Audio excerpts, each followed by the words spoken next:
So the 8 octagons outside are 24, and the inside part is Yeah, 20 and a half? Okay. yeah. I guess let's try this one. For everyone's just, it's grabbing my attention. Is that one good with you too, Slim? Yeah, definitely. Okay. Bring it into the Excel draw here.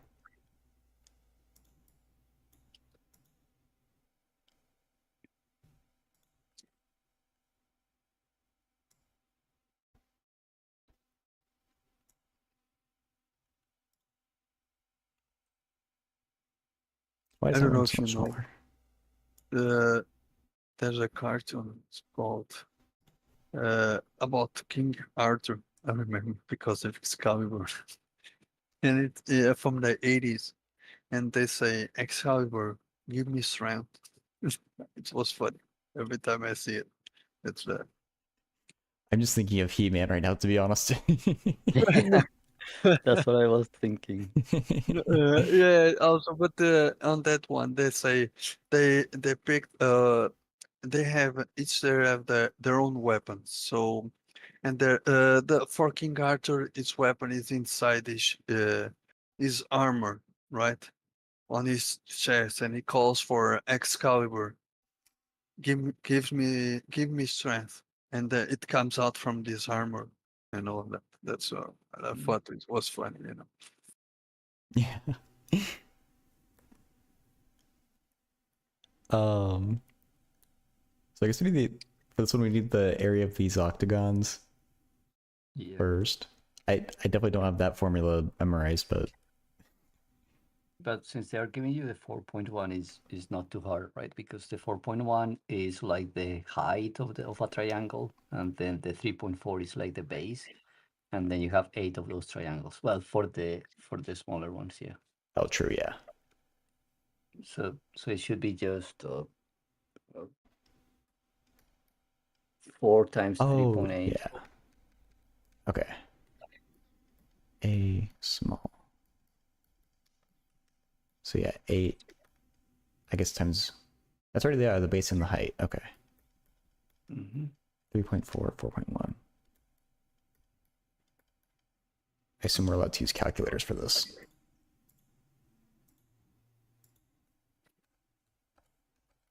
Times 4.1. 55.76.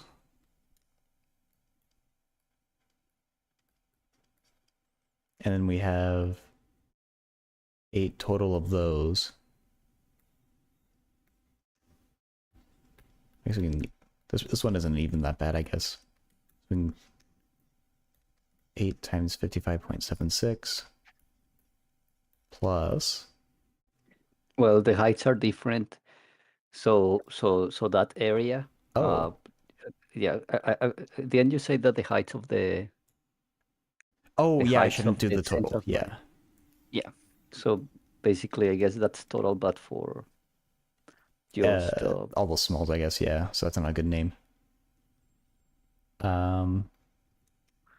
Maybe we'll say volume of the smalls is 8 times that times the small ones on the outside are the 24 meter ones. Is that right, Mouse? Sorry. What's the height of the small octagons on the outside? Is it the small? Okay, the height. The I don't think we know the height. Well, we know the side, but I think we need to find the height. We have the bottom. That's all we have from the small one. No, but they say, like, you see, it says, admita que la estructura do castello è costruida por una parte central con 20, I don't know, 20.5 meters of height, I think.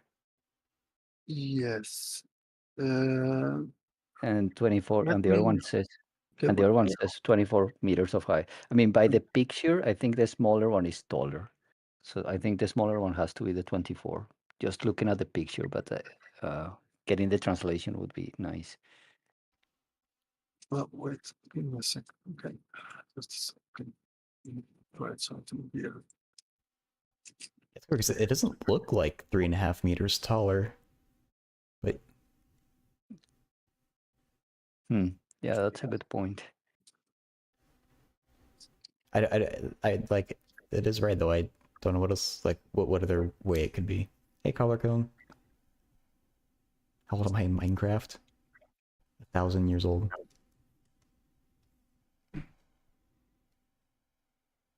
Okay, I'm going to share some text on the chat on Discord. Would Okay. be helpful, I guess.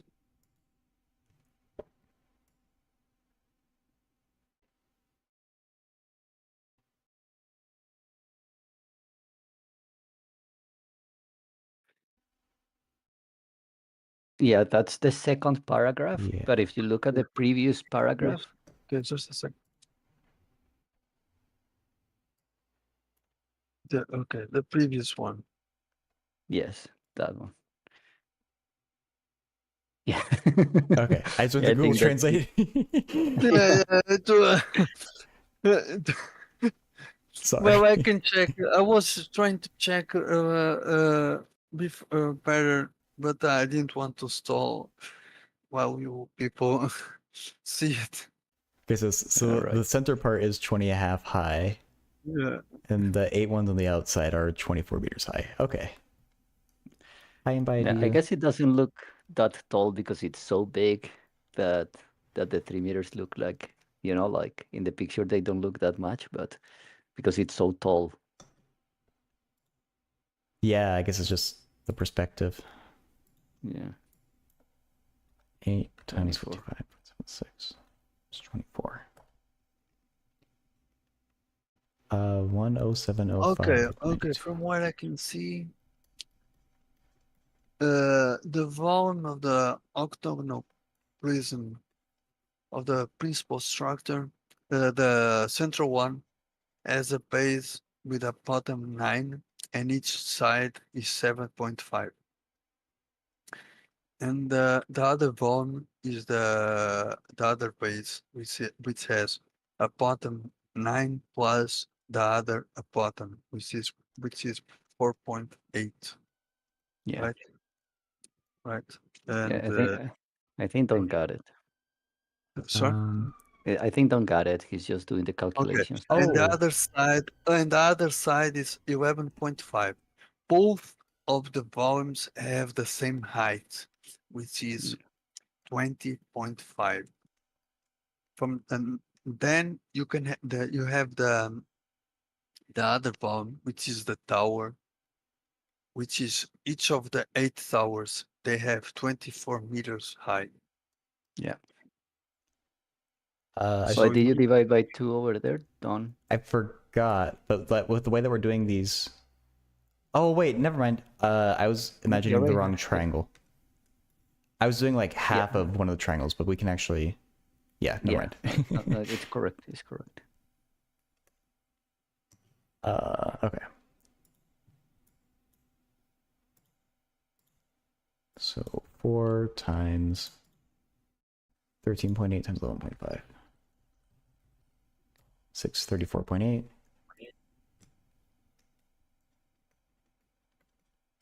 then we're going to multiply that by the height of 20.5. No, but you have to subtract the other one Yep. first. Oh, or, yeah. Well, I guess Yeah, I forgot yeah, about that. you need to do that. Yeah. Ugh. yeah, I guess you can subtract and then multiply by the end, right? That's true. I guess I'd rather do subtraction first. 9, 7.5.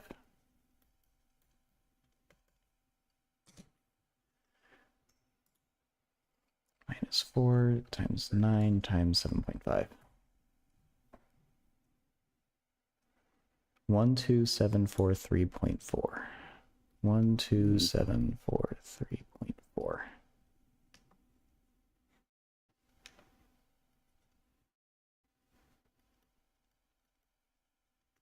So the volume of that, just multiply by the height.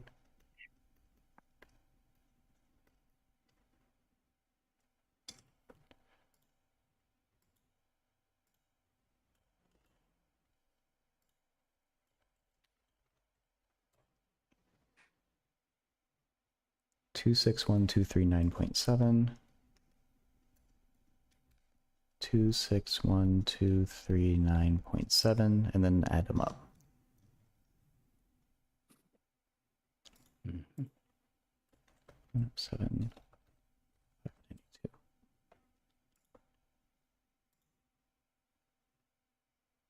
271,94562.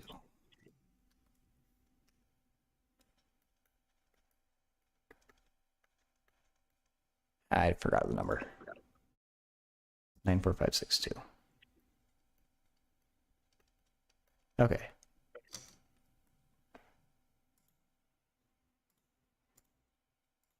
Is there another part to this question? Oh yeah, there is.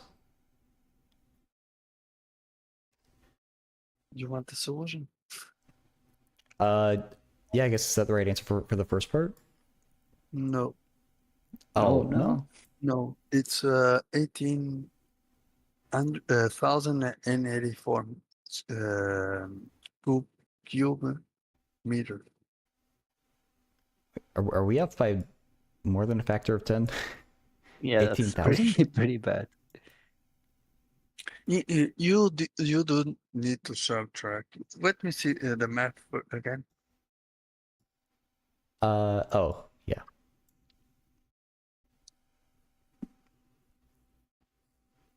Oh yeah, you're not using the same values. For example, the one of the volumes they use, for example, 7.5 times 8 divided by 2 times 9 times times 20.5, and That's the same. the other one is 11.5 times 8 divided by 2 times 13.8 times 20.5. I mean, that's the same, right? It's different values. No, it's the same. I mean, the numbers that you said are the same that Don has there. Yeah, but it gives different values. That's the thing. I don't know how to type into Wolfram. It's always possible. Yeah, that's possible.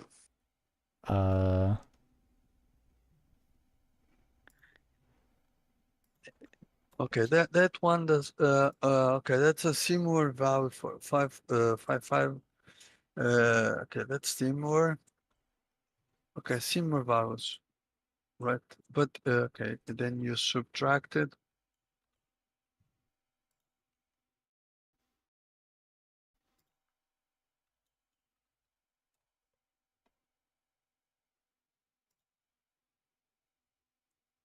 Oh, did I do something horribly wrong? How did I get 12,000 for area inside? And then you have to multiply by 20.5, did you? I didn't do that yet. Just for the area, I got a way smaller answer though, so I must have typed something in wrong. 364.8.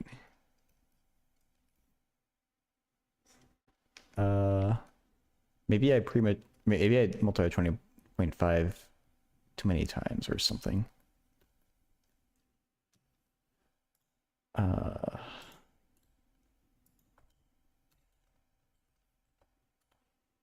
7478.4. 7478.4.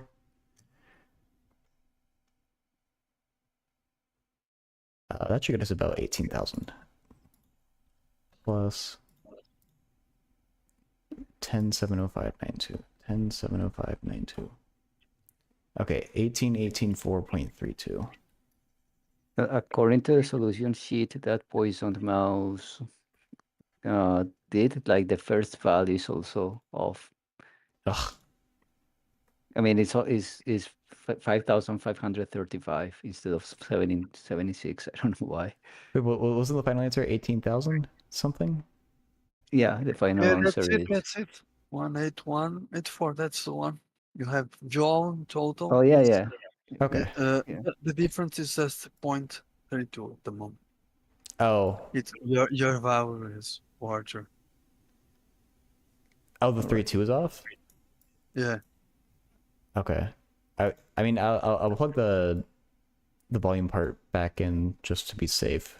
but it might be like a rounding thing. Yeah. It's a small difference at least.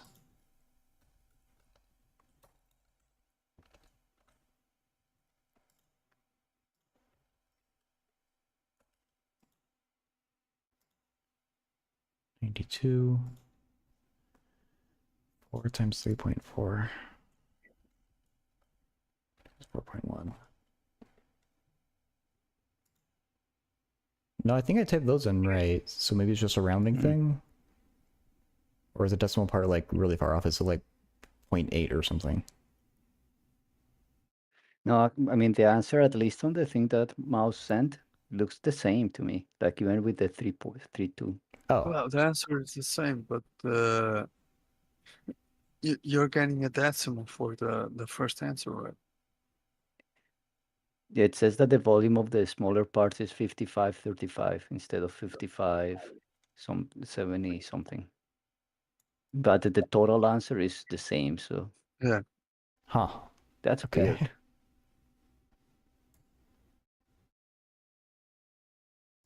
I don't know what will cause that. No. I think it's just that the numbers are similar, and like the 5535 is actually some sub number that we didn't calculate, but that's fine. Oh, okay.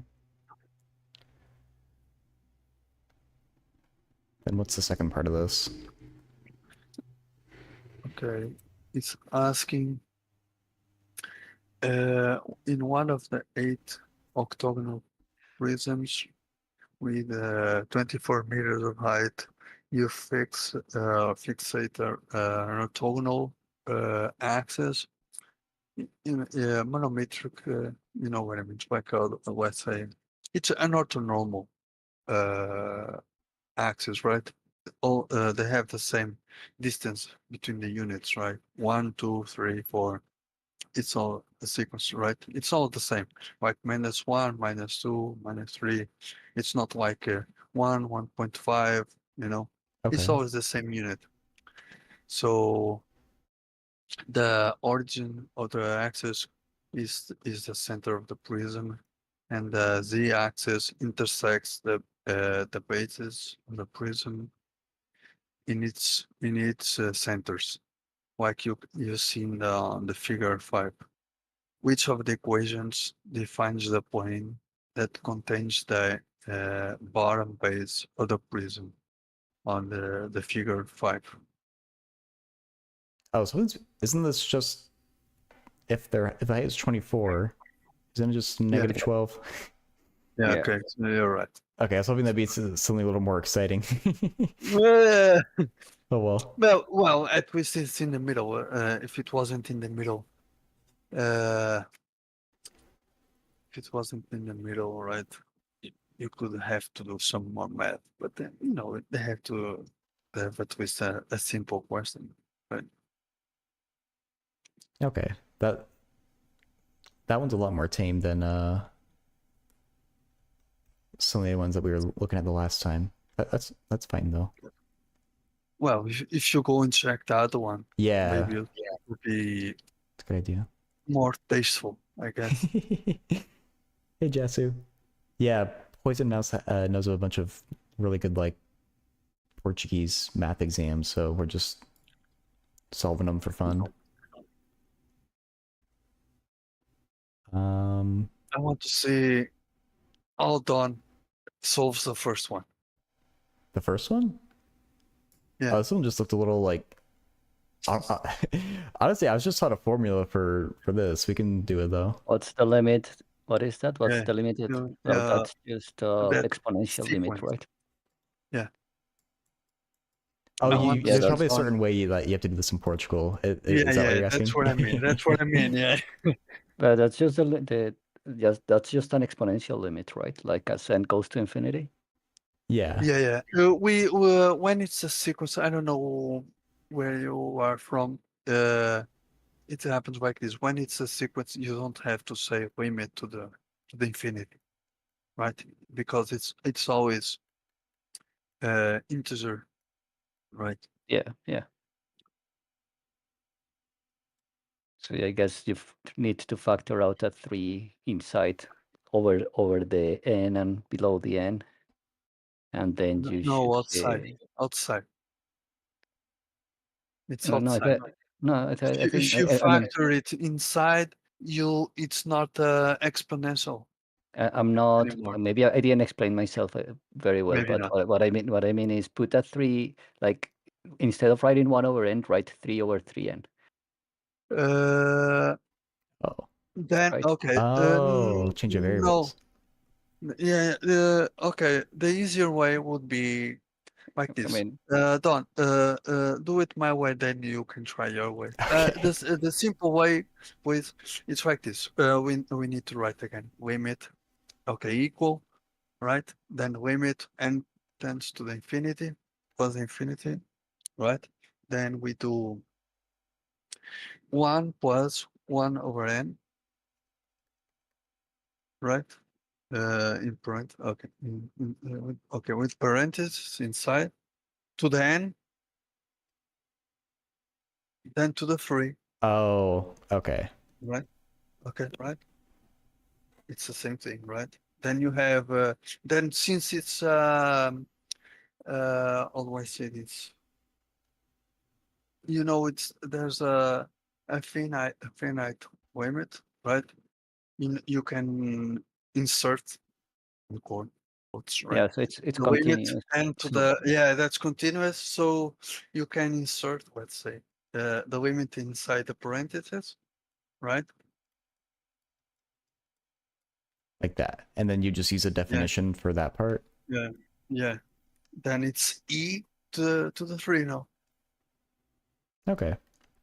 I don't know how other people do it. I mean, I feel that the method that I was gonna use is equally simple, right? But because you write 3, you write 3 over 3n, and then you know that, Well, you can do that. Yeah, you can do that. But the thing, and then okay, and that's then possible. Yes. Okay. so It's the then same. It's the that's same thing. It's the same thing. Yeah. I wasn't understanding what you meant. That's what you said. The 3 inside, then that would break the definition. That's what I meant to say, right? mm, yeah. So That's what I. that limit goes to e to the 3. Okay. Yeah, it's the same thing. But then this way, it's not the definition anymore. You need to change variables. Like if n tends to the All right. infinity, you need to say that 3n tends to infinity also, right? Yeah. Because else you break the definition, right? Yeah. Yeah. I think the other method is also good. Both methods are good, I think. Yeah, sure. I meant definition-wise when if you want to keep it sane, let's say, right? If you know what I mean. I'm not saying it's wrong, and I'm not saying like that. I'm just saying that following the definition. All right. Cool one. Yeah. It's to you have to start easy on that exam. Catching up with chat. Hey Rex, yes, someone's here. Okay, the number 3 is for swing. He likes to do these ones. This is the Pascal triangle. We should do 3? Yeah. Wanna try it? Okay. Sure. The product of the second element of the second to last element of wait, I need to okay. The product of the second element by the second to last element of a given line of the Pascal triangle is 6 to 5. What is the fifth element of the previous line?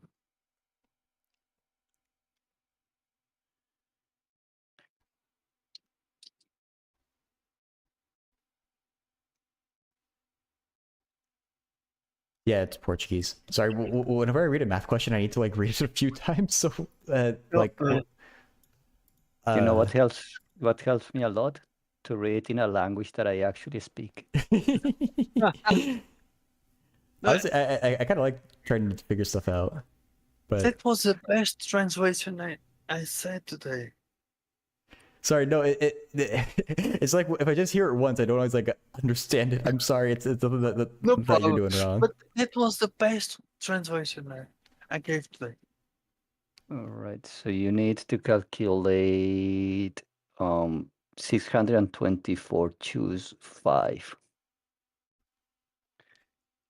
Well, choose 6, I think, because it's the 5th element, and you start at 0, right? So you need to calculate 624 choose 6. Really, read it again. Oh, the product. Okay, it's the product. Yeah, my bad. So you need first to calculate. Yeah, again. Okay, so you need to calculate first what. So take a square root of 625. I think that's 100. And what's the square root of 625? 75, I think. Yeah. Yeah, 625. That's 25 squared, right? Yeah, 25 squared. Oh, it's 25. Okay. So you know then that the row is the row 25, right? Yeah, sure. Yeah. And Because then we can write just for this purpose, we can write a few lines, a line of the Pascal triangle, so we can understand better. Like, okay, or no, don't do it Like that? Okay, we can do. Okay, fine. I don't know what will go in between, but Yeah, no, it's fine. The others doesn't matter. We just need the second element and the second to last. Those two elements tells us the line we are the line where we are, right? Each line of the Pascal triangle n plus one, oh, hey, right? $5. Is fine.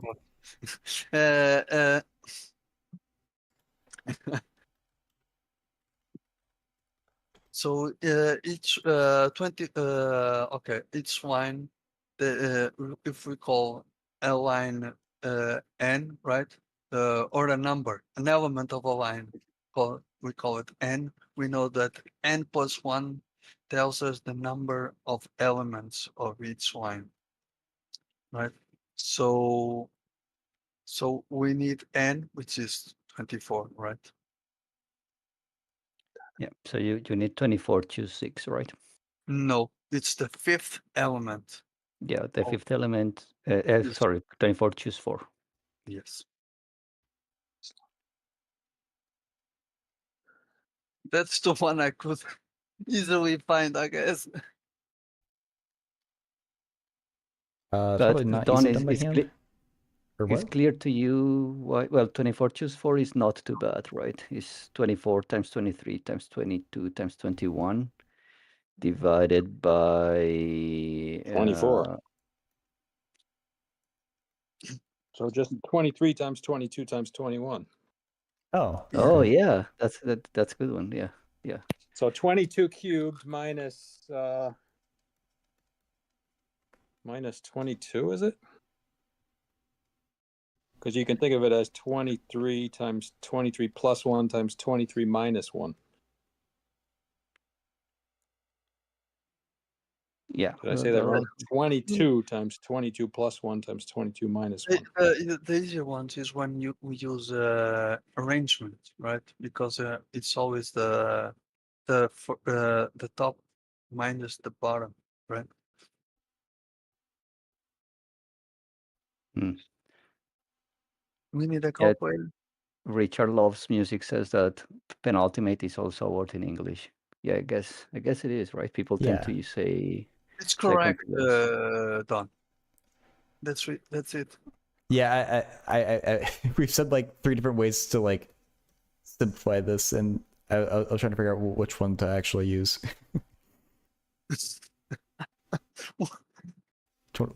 like this? I don't know. This is actually, we're gonna get a 22 cube though, aren't we? Oh, yeah, It's well, good because these are a difference of squares now. yeah, so you can do that. Yeah. Makes it come out kind of nicely. I don't know what 22 squared I is. think 22 square 11 minus 1. squared times 4. 484. We should just let Fanbox do it, and then we can Yeah, sit back Well, and well, talk a little. if it doesn't work, we can blame Fanbox. Yeah. It's the best. Six. It's the It best. ends in 6. I'm gonna go with A because it ends in 6. Oh God. Oh, that's it. I like it. Not doing the calculations. Just Yeah, just yeah, go and yeah. It's a.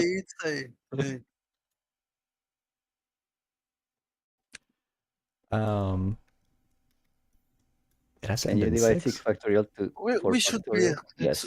We should expect that Don could do factorials. That's You one of the things I know, was wondering when I chose this name. Like, I don't really like yeah, factorials that much. Should I yeah, really name myself that? yeah. Sunshine is asking Don to calculate some factorial. But you forgot the minus one. No, it's okay. I think you That's forgot it. the minus No, one. that's it. Didn't No, it's correct. It's correct. Okay. Okay. 10, It's 6, 2, 6. six. Okay. Hooray! We did it. Well, I believe that was the second easiest question of the exam. So And yeah, Shashank, for your question, 6 factorial over 4 factorial, you can get these to cancel. 6 factorial, 6 times 4 times 6 times 6 times 5 times 4 times 3 times 2 times 1, and 4 factorial is a similar thing. So you can just cancel out those entire bits, and it's just 6 times 5. That's how you do that.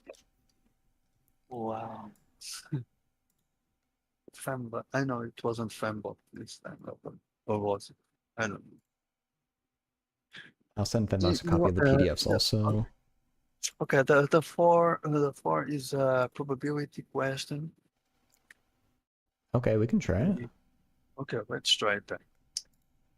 Okay. A dance academy offers classic ballet and contemporaneous dance between other types of dance. So they want I want to say related to their students who are in their academy.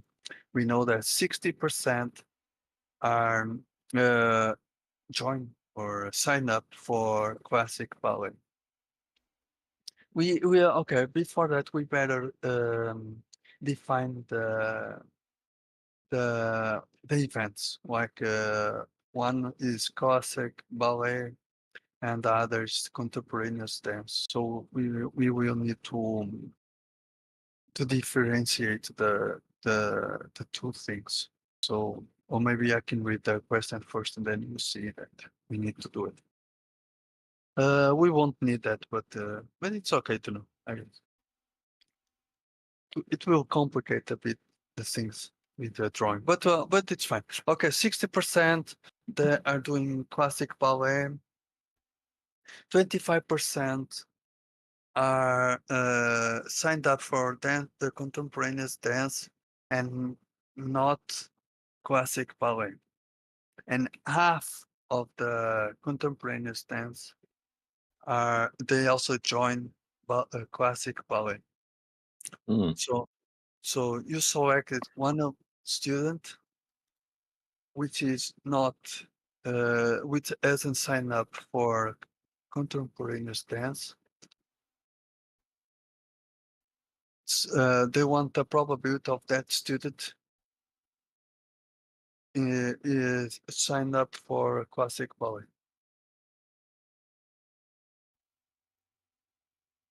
Yes, that means half. Yeah. Yeah, Rex is right. For by the end of the session, we all speak Portuguese. So wait, they're saying, are we given they're in contemporary dance? What's the probability of being in classic?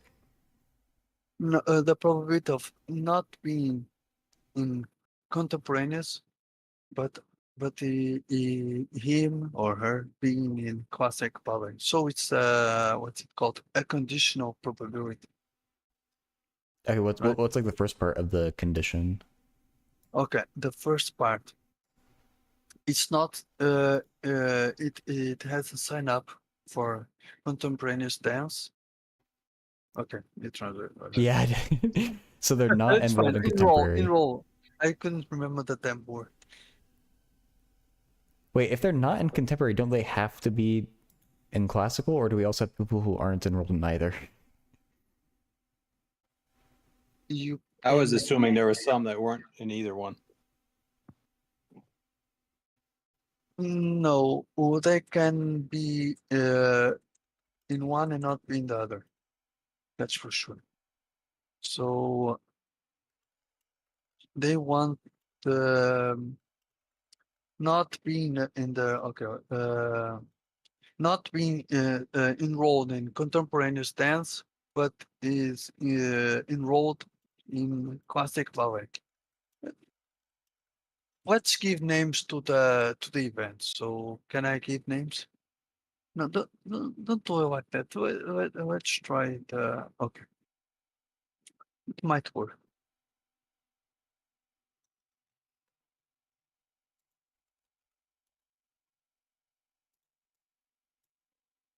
Yeah, I don't know. Yeah, Sorry, yeah. Just I'm trying to solve it without really understanding how to read it. So I probably shouldn't. okay. So let's call it okay. Let's call it okay. Contemporaneous dance. Let's call it C, for example. Probability of C, for example, or that.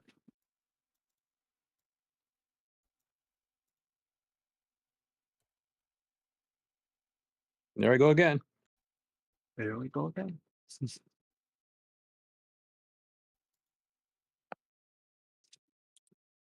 Algebras are great except for algebraists.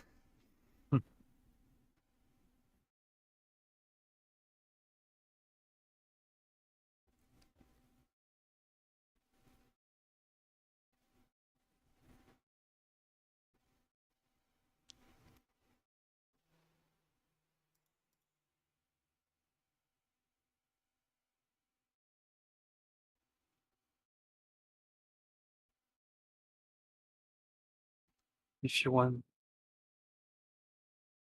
Okay, I don't know how you think of conditional probability, but for example, those 25%.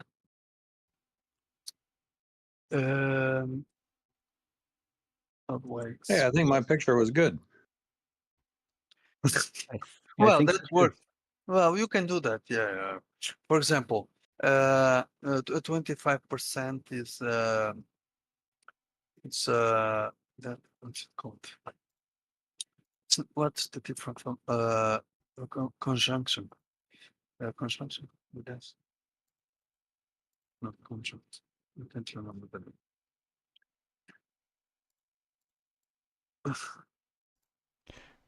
I'm Done. confused by this Yeah. question. They don't tell anything about students who aren't enrolled in either class. Shouldn't it just be 100%? Yeah, okay, you have 85%. Then you have half. Well, you don't. You need to have. You need to have the 100%. Like, okay, do this. The easy way would be to write to draw a table, but we need to give names to the events. Like, we call events the classical ballet and the contemporary dance. There are two events here. Right. Right, so let's try. Okay, let's try. Let's give it names. I guess like B and D? Is that Okay, fine. okay? B and D. Okay. B of the probability of B is 60%. Sure. Okay. P of B 200 students. what? Carey solved it. You solved it. What? What?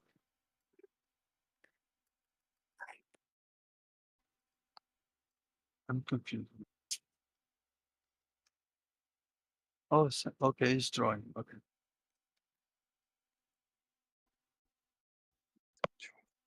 Cannot P of B again. You have to. Okay, you're doing. Okay, the conditional. Okay. Okay, that's how you. Okay, that's it. That's it. 25%. That's it. 25. Okay, okay, that's it. Now you have half That'd be 50. of the, okay, knowing, okay, knowing that are in D, but also in B is 1/2, or it's 0.5. Like 0.5 times P of D. Yeah. No, just 1.5. Oh, did I flip No, it? no. Just 0.5 only. 0.5 only. Not point of B. Okay, you can do that, but you can write it like this. You call it P and D, so you can write it as P of B slash of the conditional probability of D equals 0.5. Then you remove the P of B of the other side. Just okay, that's it. Now you have that. Now you can draw a table, right? And calculate what you need left. So you can do, for example, you write, okay, okay, you draw a table, so it becomes understandable.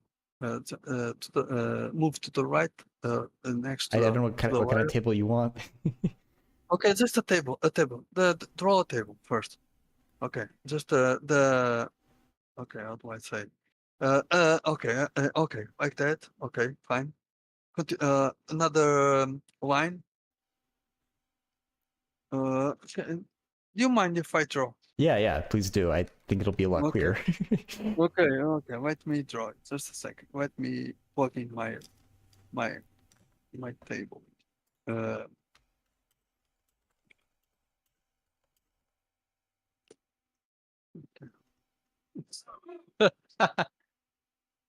Okay, there's like a thickness thing on the left side. No, it's Oh, good. a table like that. Yeah, I draw. Okay. Where is it? Bring down. Right, okay. Okay. Here. Okay. Okay. Can you see? It's a Communication is hard. okay. Yeah, Jed. Okay, like this. Jed just flipped the table. Yeah. Like this. So, Okay, you're doing one of these. tic-tac-toe. Yeah. Okay, you have P of B, right? So P of B is 0.6, right? Mm, Then mhm. you know here. I don't. You can see my mouse. Yeah. Well, you can see it moving. Mhm. My mouse. Okay. So here, okay, right here, it's the intersection of D and B, right? Right. This is the intersection of D and B, not B, right? And not D intersection B, not D intersection, right? You can input the value. So at the end, you have, right, like this, correct? And you have 1. I don't know if you've ever done a table like this, right? Yeah, I've seen these. Okay. Sorry. So you have B, not D. B, right, not D. So you have Yeah. 0.25, right? So 0.6, 5, right? And then you need always to calculate to 1, right? So you need to find the other values, right? If you can do it like this, you can find the other values, right? You know that okay, you have D and E. And then you need to find, okay, we need to find the other values, right? You have probability of B given D. That should be enough to get another Okay, entry on the yeah, you table. can, and then you can find the other values, right? So you can do okay, this formula I believe helps. I don't Right, the know 0.5 if will you go there, I think. well, so, okay, No, well, you no, can, well, it will be 0.5 there, but you can do this for this formula. We could do. It's the same thing as B B B D, right? Because it's P of B minus P of B D, right? If you sorry about the handwriting, if you need to correct other things, so we need to find all those answers. I mean, with B given D, you should be able to find P of the intersection B bar. I think P intersection, so the intersection B bar should be also 0.35 because you know that PB given D is 0.5. So how do you want to do it? Well, I have two more processes to try. Okay, but- okay, Yeah. just do it your way, I guess. What fam? I was going to say, yeah, I'm agreeing with Slim. I think this statement here means that these two boxes in your table have to be the same number. Hmm. You're right. No, the D, not the D bar, right? Sorry. Yeah, these Yeah, two. Sorry. the top part. Yeah. You're right. You're right. You have to be 0.5 here. Yeah, you have to be 0.5. So No, you don't get 0.5 there. You're gonna get 0.7 there. no, it's 0.5 in both. Yeah. What's going wrong here? If one of them is Something's not 0.5, No, the other one should be. This seems Sorry? fine. No, it's no, it's where are you getting that Uh, 0.5? sorry, sorry, my bad. I wrote it incorrectly over here. Where's the eraser? Okay, It's a it's stump. okay.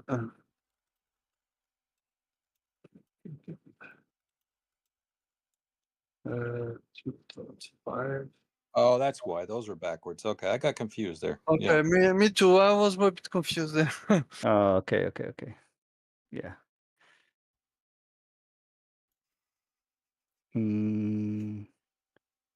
Wait. How do I mean, no, that they were right. According to the information that you had, they were right. No? Because that's B inter not D. Wait, isn't this column bad?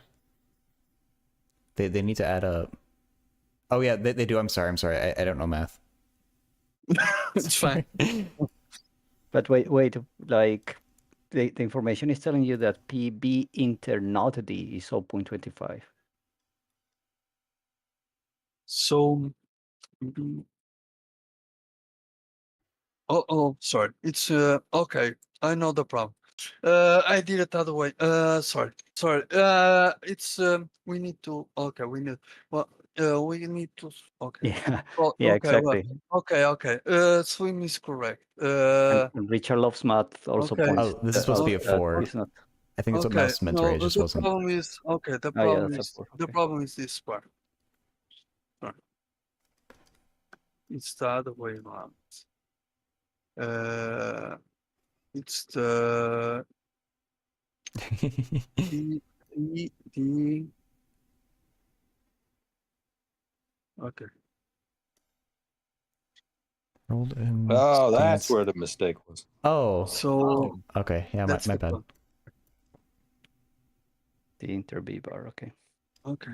So the solution should be 0.7, right? Because we can do. We need to find the. Since we need to find the PBD, right? PBD, no. P. We need to find. Oh, sorry. P. P.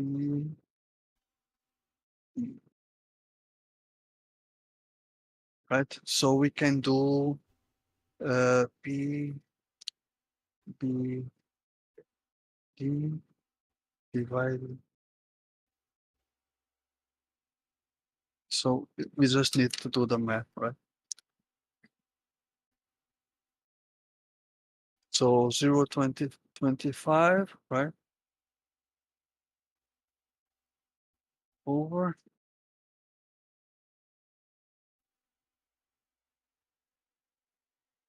Isn't P of D bar 0.5?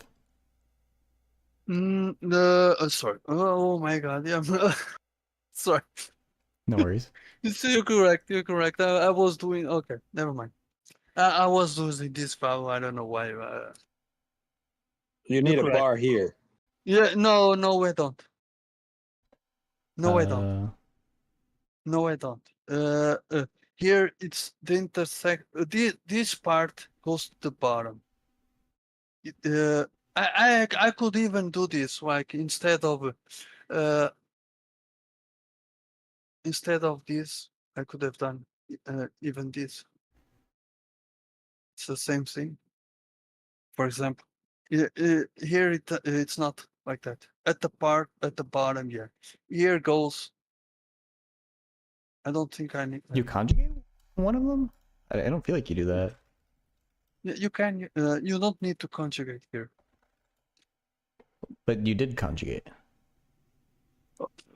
Or, No, okay. or like, isn't it always D bar? I'm going stupid. I'm stupid. So sorry. So sorry. I'm just confused today.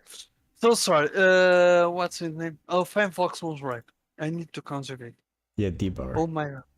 Oh my God. So sorry. So sorry. No worries. So sorry. I'm so sorry. Okay. Let's. Okay. I need to conjugate here, right? Yeah. So BD. Okay. Okay, now it's correct. Let's fix here. D bar B intersect. Okay. Okay, BD. Okay. 0.25 over Because 0.5. now it's correct. Like when you do now it will give you 1/7 because it's 1/35 over 1/2, right? Correct? I'm correct? No? Yeah, I think it's 70%. Okay. Then I'm right. Okay. I was worried. Thank you, Fanbox and Swim and Don for making a mistake also, so I won't be alone. My pleasure. Swim is lost. What's wrong, Swim? What happened? I mean, I always feel lost in general. Okay. Just how Slim Richard lives. said. We fixed it. Your 4 looked a bit like a 5, I think, so it just got misread. Oh, you fixed it. Yeah, okay, I fixed it. Sorry. No, I didn't see it. Sorry. I was moving the through another window so I could see the question. So. Isn't that the most natural state of a math student is to be lost, right? It's your natural state. Yeah. Well, I'm a physics student. So Oh. I have an excuse.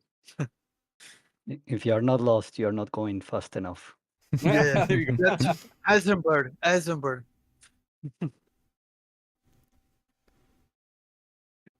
Don likes complex numbers, so number 8 and number 9. I was just looking at these, yeah. I guess maybe let's pull an 8, so there's a figure, and I like those. Yeah. It's always nice to have a picture to look at. Yeah. It's not a pretty one, but No, it's not a castle, unfortunately. yeah, it's not a castle. I think you should start with the translation. Yeah, Okay. Yeah, we can. Okay. Okay. No, it's easy. We can understand. Fanbox is here. It can translate It translates everything. And figure 2 are See. represented in the complex plane Yeah. are fixed 5 complex numbers. We know that. Oh, Don spoiled my fun. Yeah. You can still do it if you want. Don't let me spoil it. Hide it. Hide it. Use the Discord. Spoiler.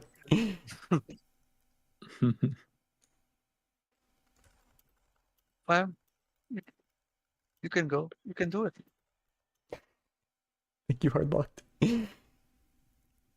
What Fanbox? What's wrong? We lost Fanbox. No, I'm here. I'm reading it. I'm reading it. Yeah. The- You're I'm reading the, the trans- the Yeah, I translation. thought so. I thought so. Basically, everything they're telling us is already in the picture. So It feels Don, like it. Right? I would give you the link to grab those, but Oh, okay. you needed to fake where you are. You need to get a proxy. Oh, it's To only for grab. like Portuguese eyes only. Yeah. Okay. Yeah. You know, I can get That's it. German tests if you want. I don't have have that a either. friend. It's really the calculus ones are crazy. Okay. Yeah. Mean Machine Rex, Pikachu, Fanbox picks Pikachu. Most of the time it says Pika. Quadrant. We lost Fanbox, or do you want me to translate? The affix of a complex number. Affix. That's Yeah, the what's- image. what's That's that the affix image. mean? That's the image Oh, we talked about representation. this. Yeah, we did that the last time. Not affine. Affix is the image of the complex number. So if you have 1 plus 2y, that means it's the coordinates 1 and 2. Right. And this one is just a point where the real and imaginary parts equal each other. Yeah. So y equals x. That's the bisector. Yeah, And so they're asking which of these points could basically be the representation for IW cubed. Yeah. And W is the coordinate of Depends on the applicable map. W. Depends where the map is pointing, but okay. Okay, I think I got an answer for Yeah, this. you got it. Let's see.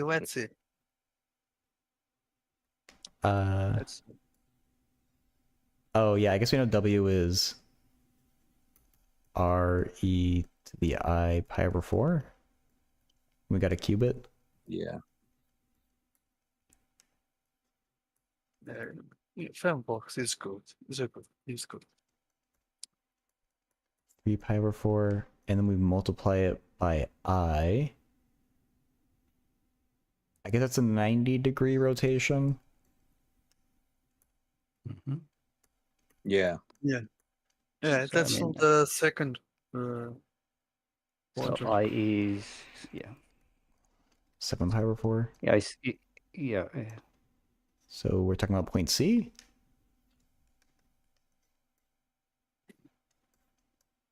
Yeah, point C. But you wrote 7 pi, but it's 5 pi. Which question is Oh, what? yeah, it is 5 pi. Isn't it 5 pi? Bye. Which question is this? If you would mind tell me. What's the number of the Number question? 8? Number 8? But is it C? Doesn't look like C. Really? I think it's C. Oh yeah. You're right. I was being silly. Yeah, but what's the solution? Tell me the solution. Okay, I can see the solution. It's correct, but the result at the end. 2, 3. Is that? No, you can't do that because I was that's just- not the right polygon. Yeah, I'm not sure. You can't do that. That they're not roots. Oh, Or wait, if you cube it, it's like you're multiplying the angle. Or like it's like you go 1, 2, 3 times the oh, angle around, and yeah, then we but you do a can 90-degree rotation to get a Wait, wait, wait. D. but you can do Wait, that. wait, wait, wait. You got to start from. You don't start from W. You start from the real Yeah, axis. So Oh, it's like really? yeah, 1, 2, Okay. 3, like yeah, that. but also you can do that because from what I can see, it's not a regular polygon. Thank you, GP Bear. They have different radius. But C is correct. I think the whole reasoning was correct. Yeah, yeah. But I need to see the complex number at the bottom. Let's see. Okay, it's correct. Yeah, it's correct. You passed. Okay. Can we get a calculus one? Or, oh my gosh, or we got a tilted prism for number 10. Yeah. What are they asking us to do with this? They want which equation defines the line df which goes through the point A. So it's an easy one. Oh. You need to find. Okay, maybe not. See. Okay, you need to find the perpendicular line to the line df. So you need to find a vector that's perpendicular to df, right? And then you just plug in the coordinates for point A and you're done. Okay. Maybe it's not that interesting then. No.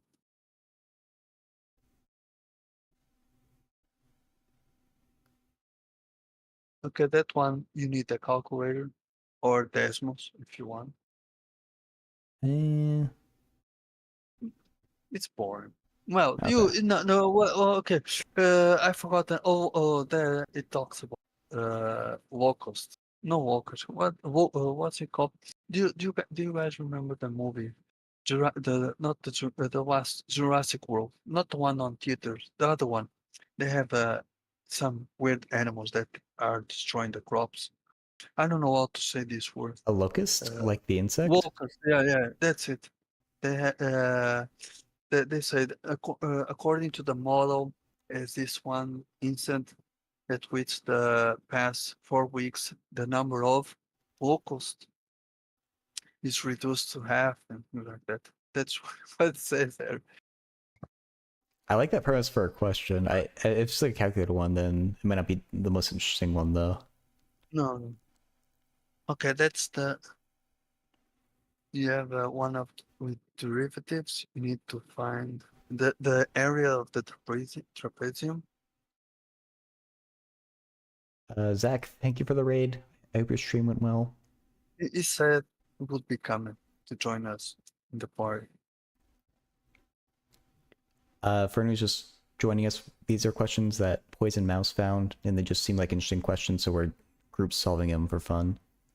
We're trying to go through and choose a new one right now. They're all in Portuguese, but that just adds to the challenge. Yeah, It's fun. Zach knows Portuguese too, so. Yeah, I mean, you can kind of figure out what these are asking just by knowing math. What's going on with 13? I see some domains. Yeah, they want you to. You already know that they're false, so they want to justify them. Can you say a sentence in Portuguese, Don? He probably can read some of the questions, right? Yeah. Is hello a sentence? I know hola. Hola. Okay, it works. It works. We have hola. It's O-A-L-A. Hola. Yeah, In Spanish is hola. Yeah, with an H. With an H, yeah. In Spanish. Or hola, hola. Oh, I remember one of my uncles.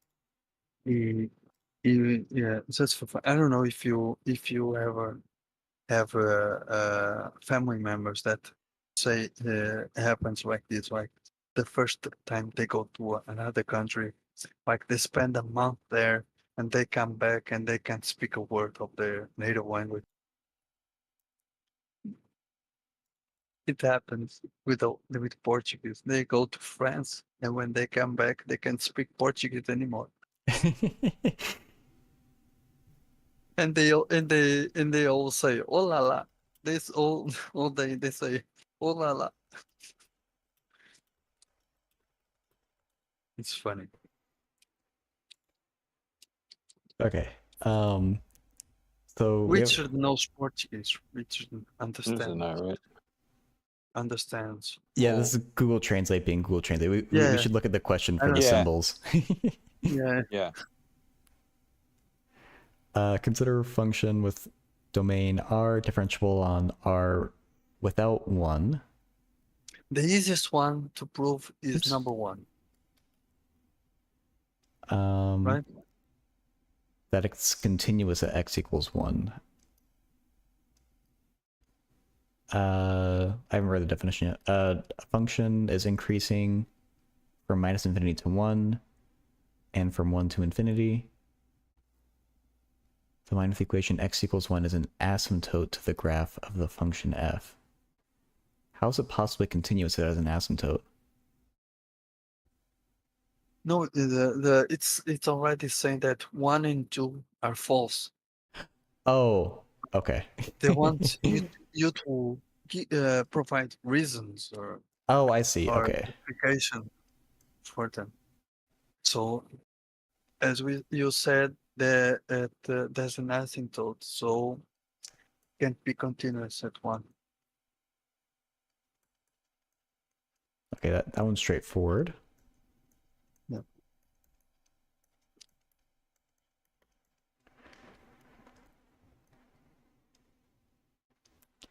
The line with the equation. Don, Hmm? how do you say f as an asymptote at x equals 1? What's the math behind it? You know the other time we did it, like the limit, you know. You know what I I mean? mean, those were for slant asymptotes, right? But I guess we'd say like the limit as x approaches 1 of f. It could be plus or minus infinity, or it could be like not quite defined. So Yeah, that's it. No, in this like case, an it's infinite. minus and plus infinity, right? Because I it mean, has it could do it from like two different directions. So it could do like that. Is what I was like worried about. yeah, but in general, an hyperbola, it should be an hyperbola for sure. The function. So 1 minus 1 plus. Oh, it is always mi- increasing. Yeah. So if it's increasing, So it would have to look like that and that. Well, yeah. it's it's definitely not going to be just one thing then. I guess we can say from the left and right. From the left, it has to be positive infinity. Yeah. Like that. And that's certainly not continuous. It seems Yeah. like SB wanted to watch your stream on YouTube. Oh, Oh, it's not streaming on YouTube.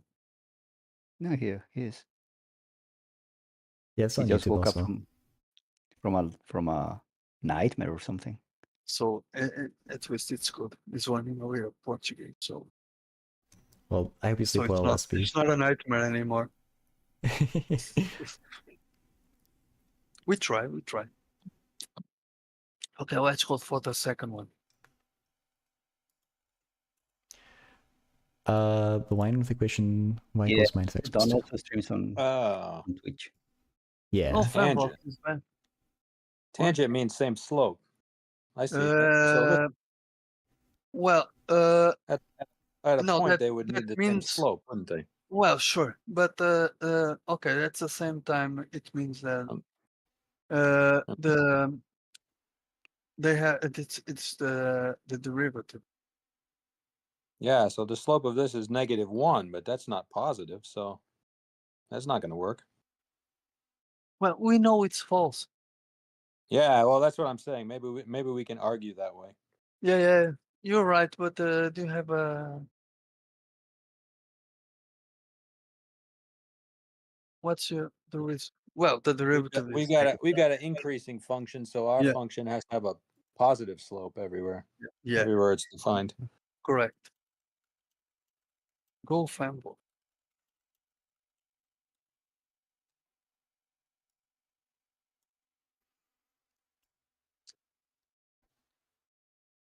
The So last message from Don. I read it in that. Do you know that TV show? What's it called? Uh, okay, Archie Bunker. I've heard the Do you name, guys not know remember? anything about it. Yeah. Okay. Because of the polls, because the polls is, if I recall, it's a slang for or a bad word for the Polish people, right? So Yeah, it was a Archie Bunker sorry. was Yeah. So was sorry. Yeah, it was yeah. a I don't remember what's the name of the show, but he's yeah. kind of like the jerk of that show. Yeah, It was yeah, for So called sure. it was called All in the Family. Yeah, yeah. yeah, That's all in it. the That's family. it. That's it. Yeah. Family. So that's the remind. Sorry. Oh, that's what you thought of Uh, me. yeah, no, not far of you, but the what you type like Yeah, polls. for polls. Yeah, the No, I mean a at least in complex that analysis poll. yeah. Mm. I think too, isn't it just it's always increasing? Yeah, that's it. That's it. Because the slope is -1, so it's an increasing function, and you can't have negative derivatives. So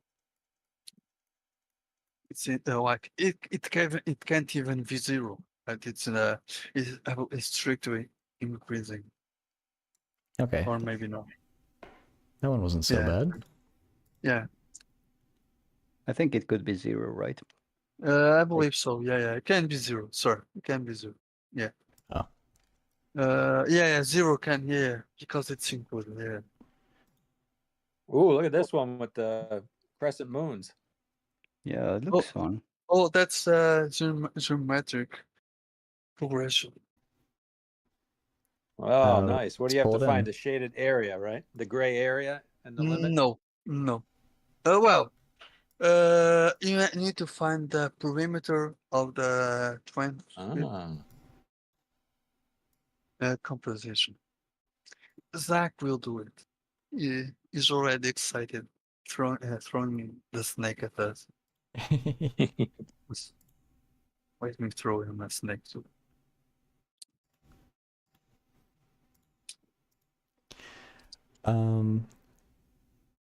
So this is a semicircle with First radius on the 1. page. Okay. This is so whatever. This see then I can't say his nickname. Sorry. He's saying where is the sandwich translating? That's a complicated one, even for me. No, I think that's not that Well, hard it's not actually. complicated. I mean the text is confusing. The umbrellas. They do look umbrellas, yeah. Really Yeah, weird yeah. asymmetric umbrellas, but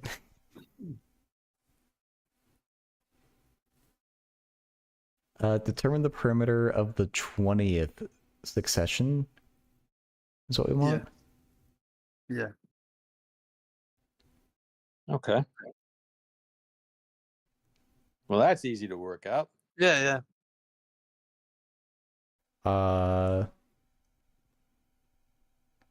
I guess we start with the perimeter of the uncut out semicircle. Yeah, it's better to start with the larger one. Then you'll keep decreasing or calculating the small ones. So I guess like 1/2 times circumference plus 2. Yeah. The radius is 1. So Okay. And so how does P1 change? Or like after we take out this semicircle with the radius 1/2? 2 pi. We still have the pi part, but then the 2 changes. Oh, wow. It's 1 plus. I wish they said go to infinity instead of go to 20. That'd be We nice. can go to infinity. I mean, it's still gonna I be. think if we go to infinity, it's just going to be 2 pi. Oh, that'd be cool. 2 pi times 1/2.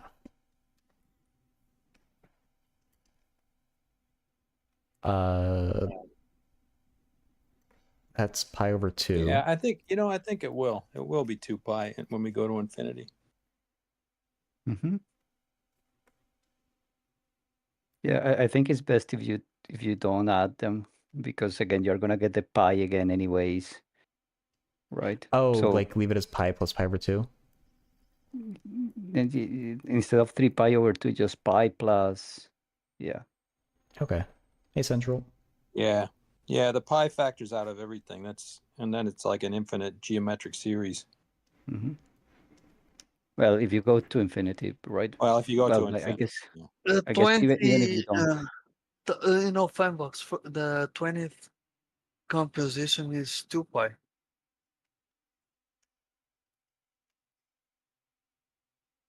You know, What's Yeah, that last I- thing say? The result in they want centimeters? they want the perimeter of the 20th composition.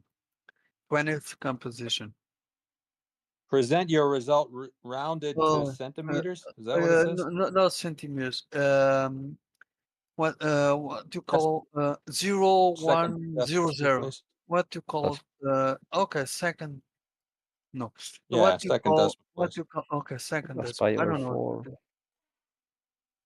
and maybe instead of 1/2 Hundredths. is We call it hundredths. 100. Okay, Is- 100. That's it. Yeah. Instead of a half, I like, mean, should we do like 2 like, minus 1 minus a half? no, the 1/2 is good, but the thing is that you kind of realize that like the half is what you need to get to, like, it's kind of like the linear part, right? So we kind of want kind of also like a formula for that, because we already know that in terms of n, like Pn is gonna be this pi times the geometric sum of the first n plus 1 terms, right? Because you got 1, 1/2, 1/4, right? So for the next one, you're Mhm. gonna get 1 plus 1/2 plus 1/4 plus 1/8, right? And then the question is, what will be the kind of like the linear part for the third one? That's a good question. Wasn't there some alien in Star Wars that had like a sword that was this shape? Hmm. It looks like a weapon from no, not Star Wars, Star Trek.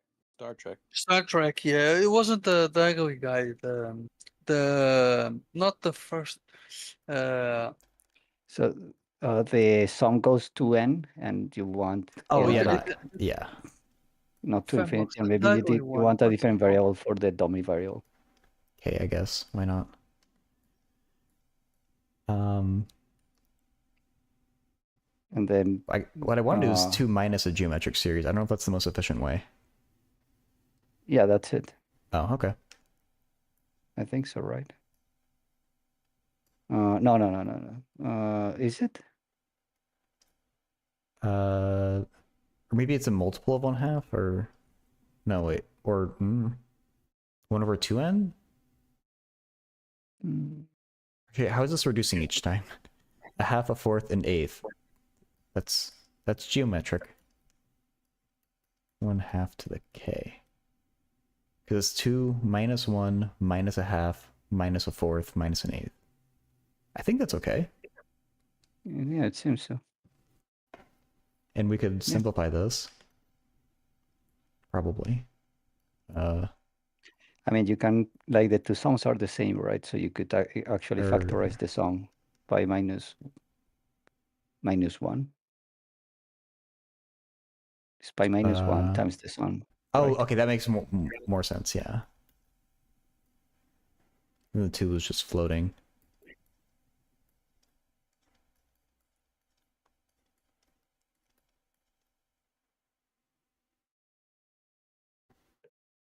Okay. And what is that sum? I guess we need to do it for 20. And I mean, we can do it Yep. for infinity too for fun. I minus 1. So it's 1 minus a half to the 20? Over 1 minus a half? Mm-hmm. Oh, well, that's annoying to calculate.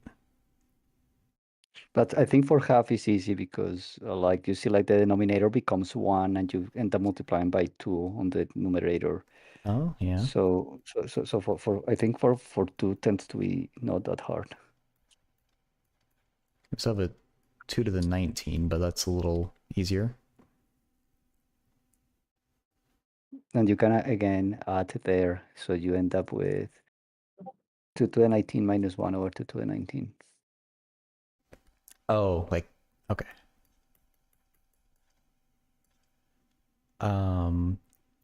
Fanbox, did we do anything correctly? 2 to the Yeah, it looks good, right? minus 1 over 2 to the 19. It gives the same result. Sure. Has been 6 minutes. I don't know, Lucas. That looks basically like 1. That looks basically like pi plus 1, doesn't it? I thought we were going to get 2 pi. You need to get 2 pi. 2 to the Maybe 19 something's wrong. minus 1 over 2 plus 2.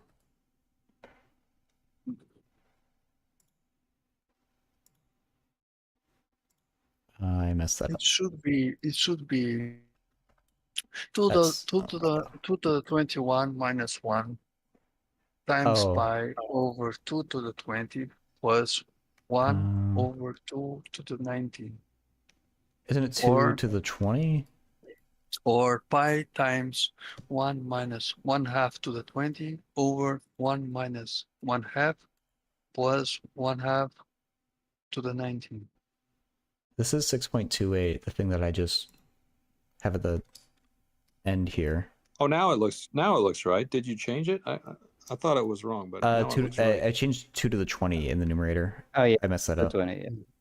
That's correct. Yeah, because now this is effectively 2, isn't it? Mm-hmm. So we get 2 pi minus Yeah. 2 plus 2. Yeah. Yeah. Yeah, that looks right now. So what happens if n goes to infinity? Yeah, that's what Fenbos was kind of saying. Like the thing in the second parenthesis but goes to 2. Parentheses. Oh, okay. It'll be exactly 2 pi then. Yes. It is a fun problem, yeah. 2 plus 2. Oh, yeah. Look at that. Zach, are you ready for your 100 integrals? Oh, yeah. That's coming up soon, isn't it? Next week. Hey, Squirtle. The 8th. Ooh. July the 8th. When is it? July the 8th. Oh, Oh, No, he did a status update at the start of his stream. I Tuesday. did see that. He has a little chart with like his progress Oh, for like compiling them. yeah, he did. Sure.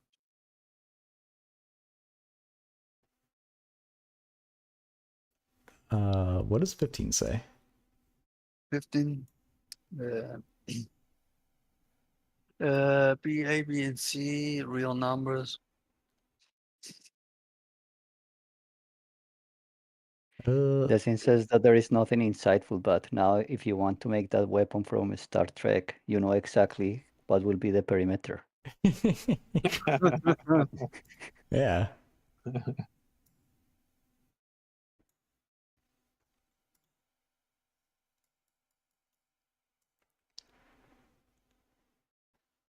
Except it will take you an infinite amount of time to fashion it out of a piece of metal.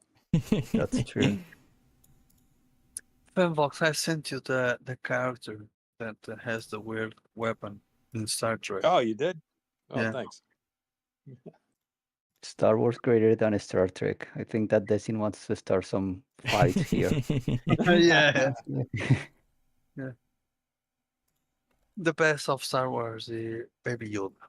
That's all you got. Grogu, right? Or whatever. Oh, Zach now knows the perimeter of 4 like circles. He is learning Portuguese. After all, we have something to teach after all, right?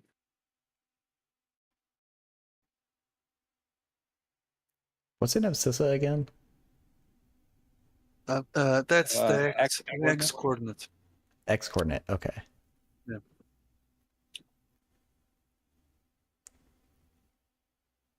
Yeah. See, Zach knows. You should have joined the Discord. Oh yeah, Zach, you're welcome to join if you want, but I assume you're Oh, probably so want to the relax after stream. inflection point, the inflection point is on the No worries. y-axis, isn't it?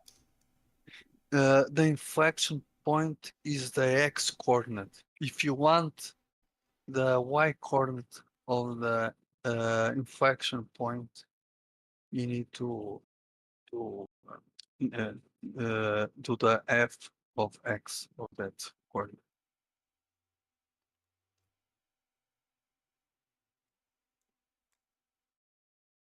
By the way, that's abscissa, that's in Portuguese, but the way the Brazilians write abscissa, it's like in the English translation. Oh, okay.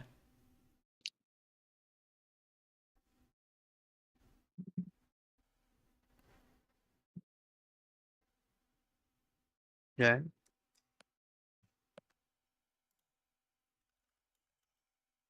SB. Yeah, so the point of inflection's on the x on the y-axis. No, but that's not.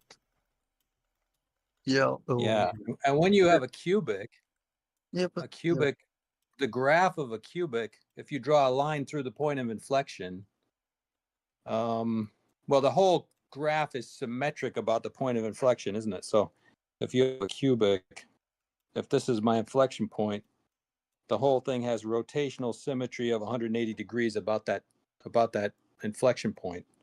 So any line I draw through that point will have to hit in 2 other points that are like, well, everything's symmetric. So like this distance is the same as this distance. okay, I know what you mean now. So if this is like, if this is my y-axis, then I know these 2 points are like A and minus A, for example. Yeah, but you need to prove it now. Yeah, Hey, we can Phobos. prove it. Okay, why not? Prove We it. drew a I don't picture. know That's a if A proof. we already used it. Yeah, but but you can do it other way. Okay, that's possible if you want. Well, that's correct. Then No, I'm we should not actually saying. prove it. This is what I was Yeah. imagining. I don't know how we actually show it though. Yeah, you can. Okay, you have We the know it derivative. intersects. That's what it says. Well, we know that R is intersects. Sorry, this I have a problem saying the C and the X in English, so it might sound weird sometimes.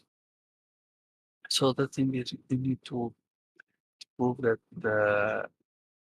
the line, right, intersects on those points. So we would need to intersect the line and the slope, right? You got the slope, then we intersect with the line and find the M and things like that for the X. You get you know what I mean. I can draw it.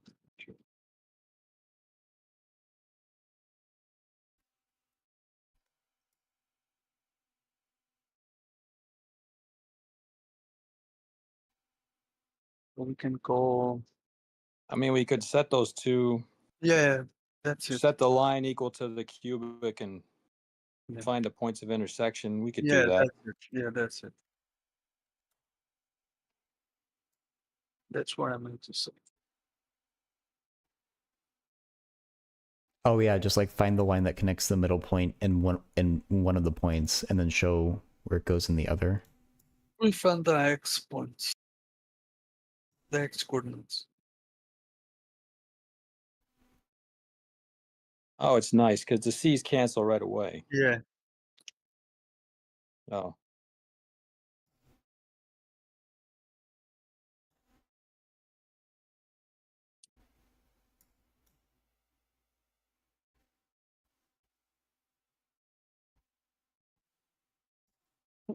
Okay. Let's see. So I can ask a question. Okay, what do you call this when you do this? Factoring, like in the step here. No, the other step, the other. Oh, like it doesn't really have a word where you go like redo Okay, that. Okay. We just kind of split Okay, up into two equations. That's how I call it. Okay. Okay. We have a name for it. The annulment law. Oh, Some.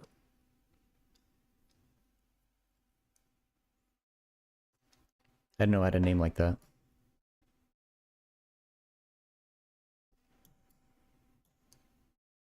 So yeah, I guess that would show it's symmetric. So you have the plus or minus. Yeah. It can't be 0. So Does it work for any M? I guess it will. no. It has to be m must be greater than b. Oh, yes. Well said. Of course. If M equals B, then what happens? I only get 1 point of intersection, don't I? Yes. So I could, yeah, if M is, if I got the wrong slope, I can come through like this somehow and miss the, only hit the cubic once. Yeah, that's the problem. See, I learned a lot from folks.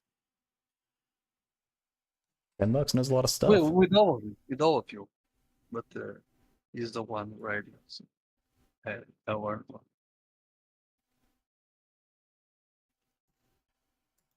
Swim is too quiet today.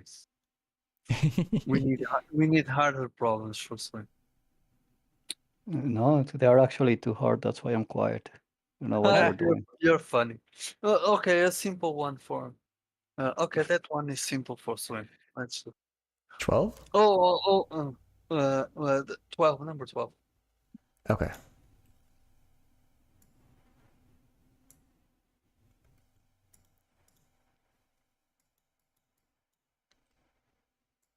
At least I can you can copy and paste the text from the PDF. Sometimes it doesn't work, so at least the PDF allows you to do it. Yeah, sometimes it's a little bit weird. Yeah. Okay, give me just 1 sec. I need to close the blinders, okay, because it's night here. Everyone can see Okay. what I'm doing. Okay, just a second. We're doing some secret math here. Oh, what did I just do?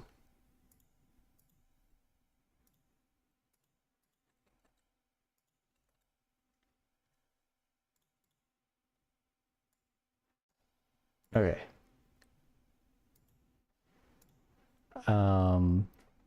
Considering a function f defined for all real numbers, that's 3e to the x minus 2e to the minus x. Solve without a calculator, except for occasional numerical calculations. It's kind of funny instructions to give. You cannot use it unless you need it. Yeah. I feel like you're absolutely just gonna say, oh, well, I need it all the time.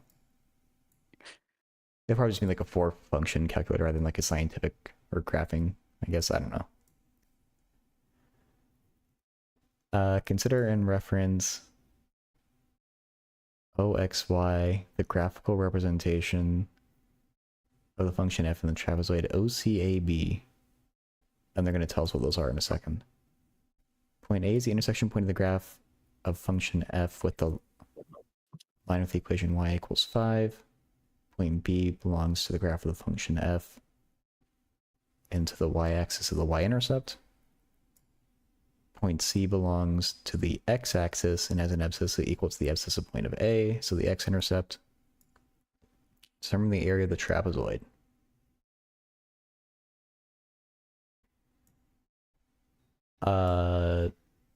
Okay, and this is... Ooh.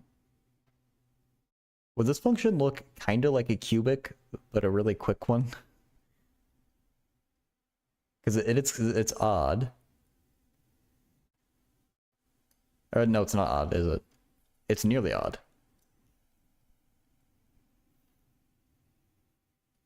I'm just thinking like if that sign in the middle was a plus, it's like a hyperbola. How does this thing look? For large values It of almost x, looks like a oh yeah, cinch. yeah, because like when x is positive, the positive term dominates. It's cinchy, right? Cinchy. Yeah, it is. Okay, and I mean it does kind of look like cinch because cinch has the minus sign, right? When x equals 0, it's 3 minus 2 is 1. Sorry, I'm back. We found some bugs. We needed to take care of them. Okay, no worries. So the graph looks something vaguely like that, I guess. Yeah. Yeah.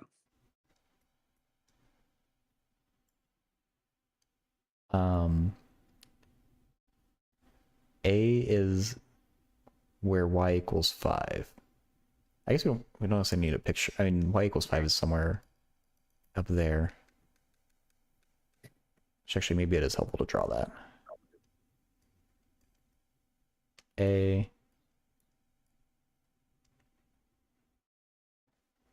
B is the y-intercept, which we already said is 1.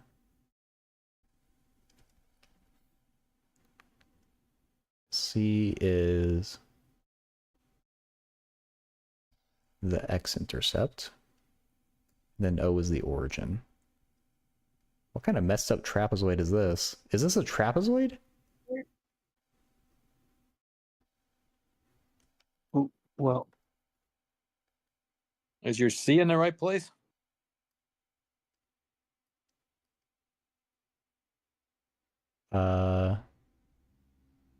well, you found the X Oh, into the. it's in the wrong I think place. they're saying C comes down this way. Yeah, I think. that's a trapezoid. I drew C a little bit off. Okay, that's fair. That's correct. No. Okay. Now you need to find the coordinates. I mean, it sounds like you only need to find the. Do you even need to find the coordinates? I don't. I mean, you just need to find when x equals 0, right? So you get the point B, and you already know that the height of A is 5 because that's Yeah. Yes. okay. Correct.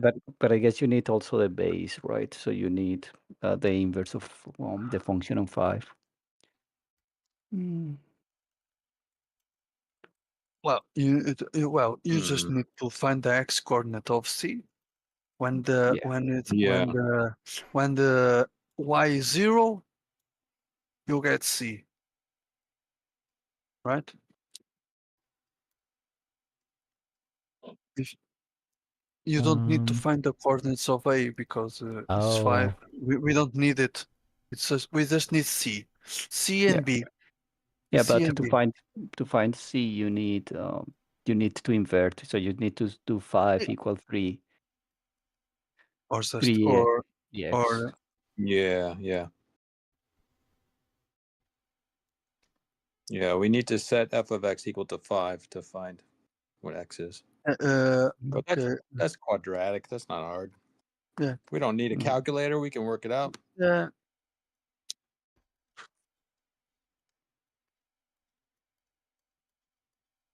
But for B, it was easy. For B, okay. Yeah, if it's on y-axis, so the x is 0, so it will be easy.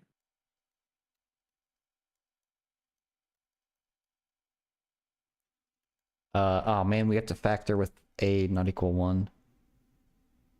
6. -6. Yeah, it factors, right? It Yeah, should it factor. factors.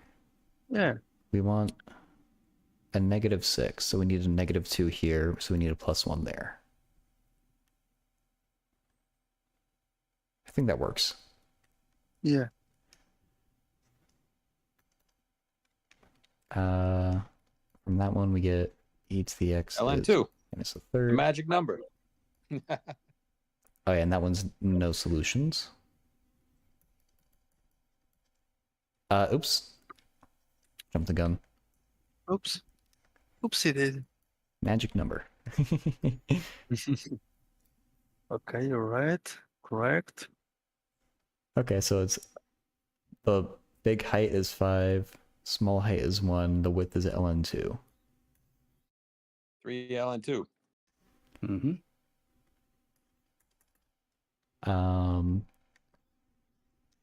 1 plus 5 over 2 times ln2. Okay, yeah, 3 ln2. Yeah. Or ln8 if you want to be fancy. Yeah, yeah. Oh, they did want it in the form ln of a number. See, Okay. see, Okay, good. you'd get a 0. I know, you got to read the question, right? Yeah. Hey, Papa Doria. Eating grilled cheese with lemonade, watching me do Portuguese math. Hell yeah. Bolzano-Cauchy theorem. I feel like this came up the last time, Mouse. I don't remember what this one was. That one says between 0 and 1, there should be a number that the f of that number is 0. You know, Oh, it means that when from there's always a 0 between the positive and a in an negative. interval. Yeah, I think we're there now. It's like the intermediate value theorem. Yeah, that's it. The graph of the function f intersects the line of the equation 3x plus 4, and at least one abscissa point belonging... Huh. It should be easy, that one.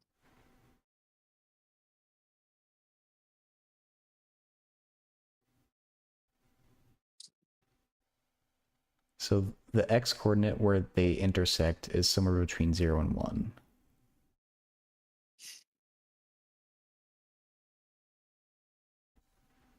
That doesn't seem right, does it? What? Sorry? 3x plus 4. It doesn't. No, it It doesn't right. seem right. I mean, I'm thinking of the graph, and it seems like that line we're talking about is coming up here somewhere, like above it. It might be okay. The graph does shoot up. Like this point is 1, isn't it? B is 1. B is height 1, yeah.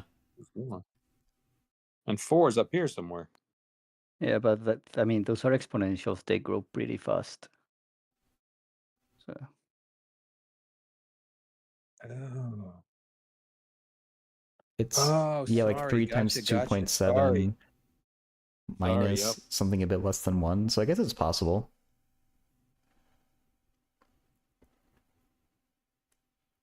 Yeah, I was thinking of intersecting in the wrong place. It's gonna hit us up here somewhere. mm-hmm. I mean, the plot is not at the scale, right? Because C in reality is well, less than 1. but Yeah. Yeah, but yeah, that's fine.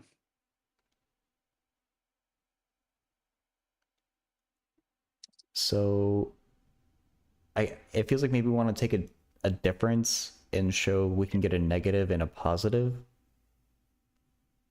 Like do the function minus the line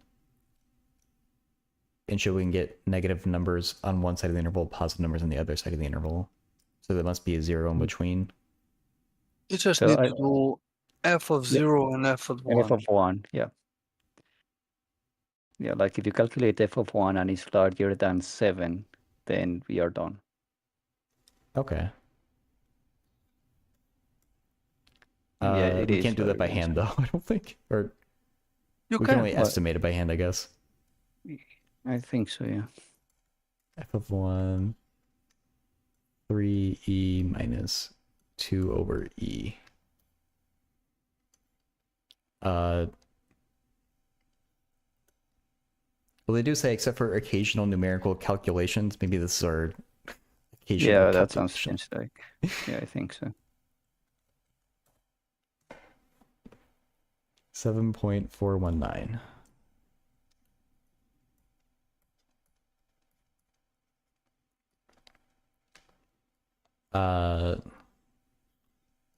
Which is more than 7, which is the important thing. Yep. And I guess we could do the same thing for f of 0, just to be really clear about how we're using it. I just want something cool. Like, how do you know that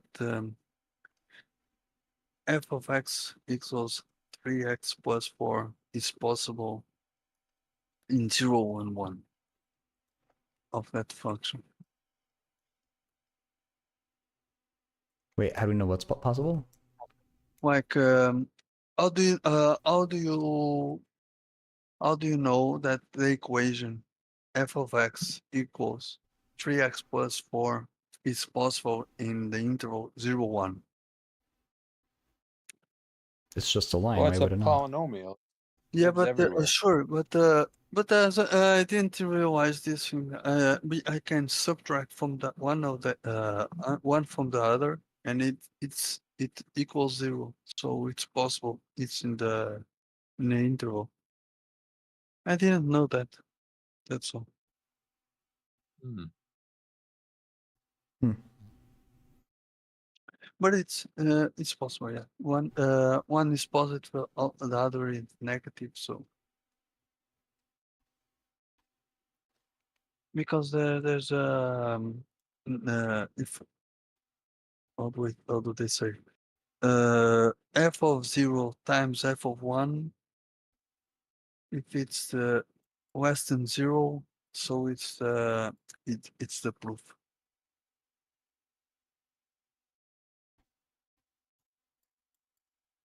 Okay. We're kind of on the 2-hour mark. Like, we could do like one more for the road, but I think I'm gonna want to do like just regular math help soon here.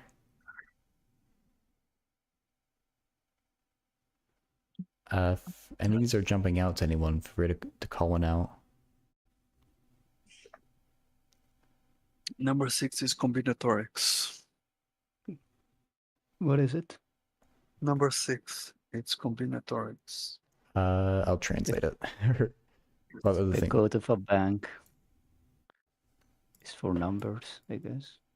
Yeah, it's ATM card number.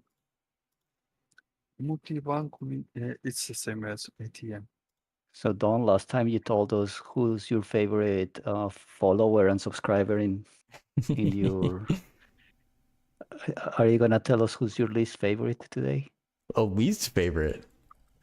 Or is that a worse question to ask? No, I think that one has to stay classified, you know. Yeah.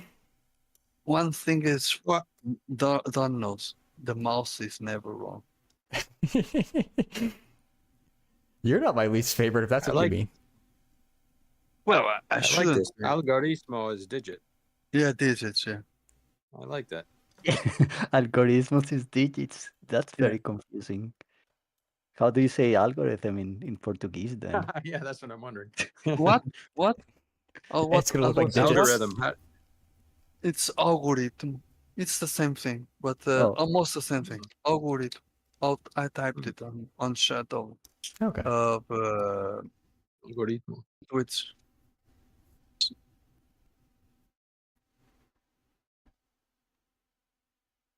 Find probability of the code or sign.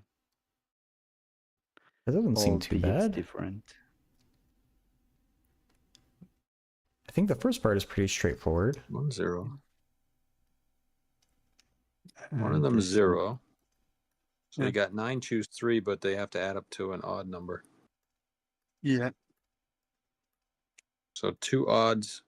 No, 1 odd and 2 evens, or all 3 odds. Those are your Yeah. choices. One odd. All odds, 3 odds, 1 odd, and 2 evens. Yeah.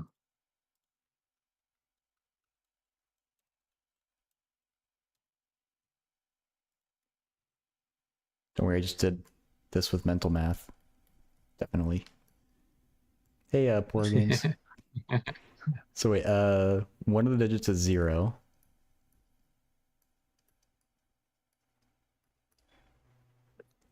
Isn't that just 10 cubed? His nickname is so funny. Oh wait, we need It's this like- has a probability. Yeah, it's a probability. So the work isn't done. Yeah, no. So 50, 40 divided by something. I guess 10 to the 4th. Yeah, it's 10 to the 4. I say irreducible fractions. Ugh. But how did you get that all different? Okay, so I thought so. I assume that all the conditions are right, or is it for each one of them? Yeah. Oh, I would took say these all as the separate problem.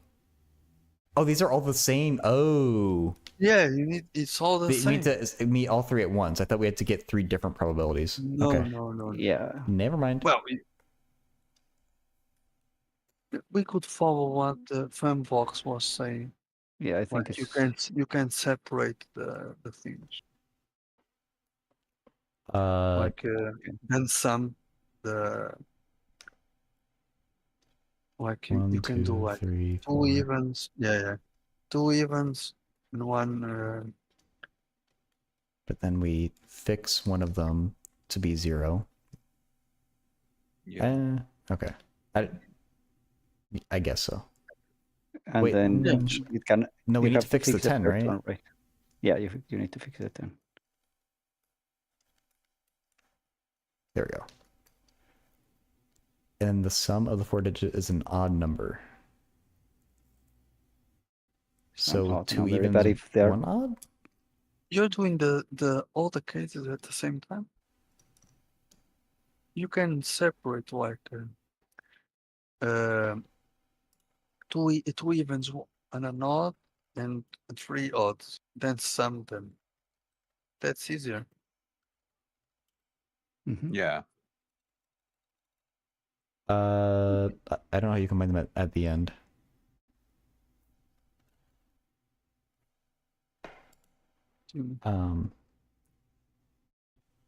Sorry. If we count those, they're disjoint, so we can count those 2 different cases. Yeah. So what is it? 2 evens and 1 odd, or Yeah. 3 odds? Is that the Yeah. options? Yeah. Yeah. Yeah. Okay, so I mean the way they were doing it was right. Okay. So how do we get 2 evens and 1 odd? So you have, for the even ones, you have 4 possibilities first, and then you have 3 possibilities for the second even, and then you have 5 possibilities for the odd, right? Okay. And something similar for the other one. But the thing is that we are not taking into account that the position can change there, so we have to multiply by 4 factorial, right? Yeah. Yeah. Should I try to write it myself, or Yeah, please do. Because I'm Yeah. not let following it me know entirely. let me know if I make a mistake there. Where is the line thing? Okay. You can that. Okay, so you have the rubber. so similar to what Don was doing. Like for the first one, you have. Why isn't it working? Oh yeah, you're. Oh, no, I'm doing lines instead of like Oh. a free draw. Free draw is this one. I think I have to press 7, otherwise it doesn't realize it. Okay. Stroke. Okay, that's fine. Okay, so I have so we have again like the 4 options, right? And we are gonna do case 1, I guess. I don't know why the thickness of my Yeah, pen is that's There's what so I a big. was going to setting in say. the upper left. Stroke width. Yeah, but I make it the thick well, it doesn't matter. I guess it's Oh, good okay. enough, right? I mean, yeah, because I made it the thinner one and it's not working well. Weird. Okay, so you get this one as a 0, and you said we need 2 evens and 1 odd, right? So for the evens, now I have 4 options in this for this one, and 3 options for this one, right? Because I already took 0, right? So 2, 4, 6, and 8. But once I Yeah. choose those, then I got 3. And then for the odd ones, I have 5, right? Yeah. Yeah. This is case 1. So Mm. case 1 would be, I guess, 5 times 4 times 3, but I didn't count that like the position of the numbers there, so I have to multiply by 4 factorial, right? I And think I see a problem though. What about these two? You could have got a 2 and a 6, or you could have got a 6 and then a 2. Yeah, you're right. That I doesn't think work. we have to divide that by 2 as well. We care about Okay, order so though, that right? is, yeah, These are ATM like codes. That's correct. yeah, but yeah, like if I don't divide by 2, I end up double counting because here I can choose 6 and 4 or 4 and 6, But right? those are different. Yeah, they are different, but the things that I'm doing the for factorial to take into account that the 0, I mean, all the positions can flip around, right? But yeah, then Oh, I end up double counting. okay. All right. Okay, so that's one case, and the other case would be, yeah, I don't know why it's so finicky, like the Scully draw thing. You But don't I feel need, it. Yeah, you I don't, find you don't, you Excalibur don't, need- difficult. It's difficult. you don't need I- to divide by 2. Well, we'll see. Let's do the other one, and then we'll think back about that. So now we have to take 3 odd ones, right? Yeah. So the odd ones we have 4, 3, and 2, right? No, 4, 3, you and had 5 for the first one. oh yeah, 5 off. yeah. It's 5, 4, and 3. So it's the same. Yeah, 5 it's the same. Then times there's 4 a times 3 tiny change. divided by multiplied by 4 factorial, right? And then those are disjoints, so we can add them up. But yeah, so let's discuss these two. Do we need to divide by 2 or not? Yeah, Uh, you do. that I that's think so. the And here you need to divide by something also, I think. question. What do you call arrangements? Do you have those arrangements? Permutations? Yeah, here. Yeah, Maybe permitted like this 4A2, like this. I'm not sure. I'm not seeing that part. Like this, something like this. I Oh, you were in chat. Okay, so you were right in the chat. Sorry. It's like 4 on top, A, then on the bottom, a 2. Yeah, I'm not sure, but yeah, like here is true that we Hmm. divide by 3 factorial. 3 factorial, right? Yeah. Yeah, I mean, yeah, because at the end is the same as just choosing the place of the 0, so it is the same as just multiplying by 4. Multiplying by 4. Okay. Yeah, because basically you are just choosing the place of the 0, right? And for Yeah. but I think That that for sounds the good. other one, yeah, because now you are choosing the place of the odd one and the 0 and of the odd one, right? So that's the same as dividing by 2. Do we need to divide by 2? I think so. Yeah, because yeah, it's the same as multiplying by 3 and 4, because once you choose the place of the 0, you can choose the place of the odd one, right? So I Yeah. mean, I feel Yeah. that this is correct. So now you just need to add this up and divide it by 10 to the 4, right? Okay. So, but the numerators are the same, right? So it's Yeah, 1/2 plus 1/6. That's yeah. 2/3. So it's gonna be what happened? Someone joined? No. Was that me? I don't know Maybe what someone happened. joined for a second. I don't see anyone right now. Yeah, okay. That's fine. So we only need to do 5 times 4 times 3. 4 factorial, and then 1 plus 6, is it? No, 1/2 plus 1/6, right? Yeah. 1/6. And this divided by 10 to the 4. And what is 1/2 plus 1/6 is 3/4. What is it? 2/3. 6. 2/3. 2/3, yeah. Yeah, 2/3. So 5 times 4 times 3 times 4 factorial times 2 divided by 3 times 10 over 4. And then the 3 simplifies. I guess a 10 simplifies with a 10 Oh, nice. here. A 10, yeah. And does 4 anything times else simplify? 24. Not easily. 96 over 1,000. This is 100, right? At 100 or 1,000? Was it to the 4 1,000. or actually? Okay, 1,000. So I guess 250 here. 24. And yeah, I guess maybe there is something else 4 times 3 times 2. So I can cancel this with 125. Hey, And I don't think there is anything else, right? it's a mouse Because said the answer this is. one is, Yeah. this is multiple of 5, but not of 3. Is it? Oh, no, yeah, that's not multiple of 3. So it's 12 over 12. I'm not sure if that's correct because voice on mouse seem No, the updated. result is correct, but I've checked 2 solutions for this, and go up for just a second. Maybe. I want the case 1 and case 2.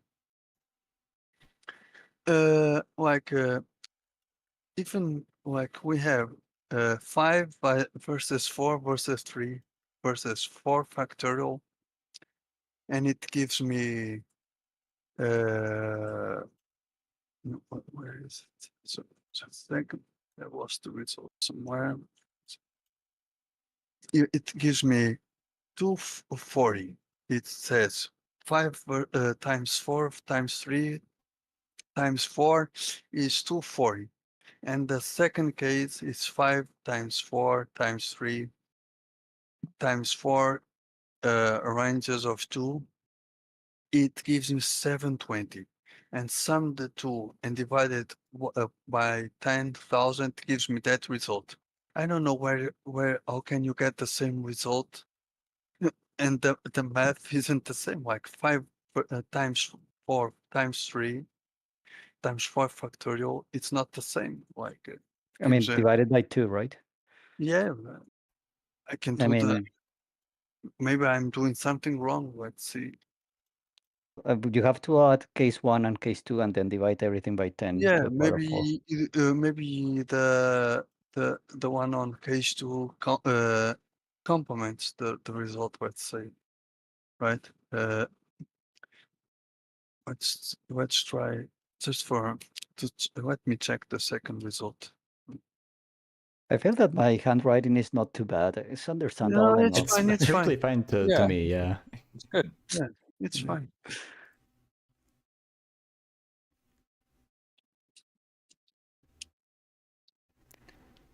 Yeah, I mean, I think the reasoning is correct. Maybe there are other ways of getting the result. I'm not sure, but the reasoning seems fine.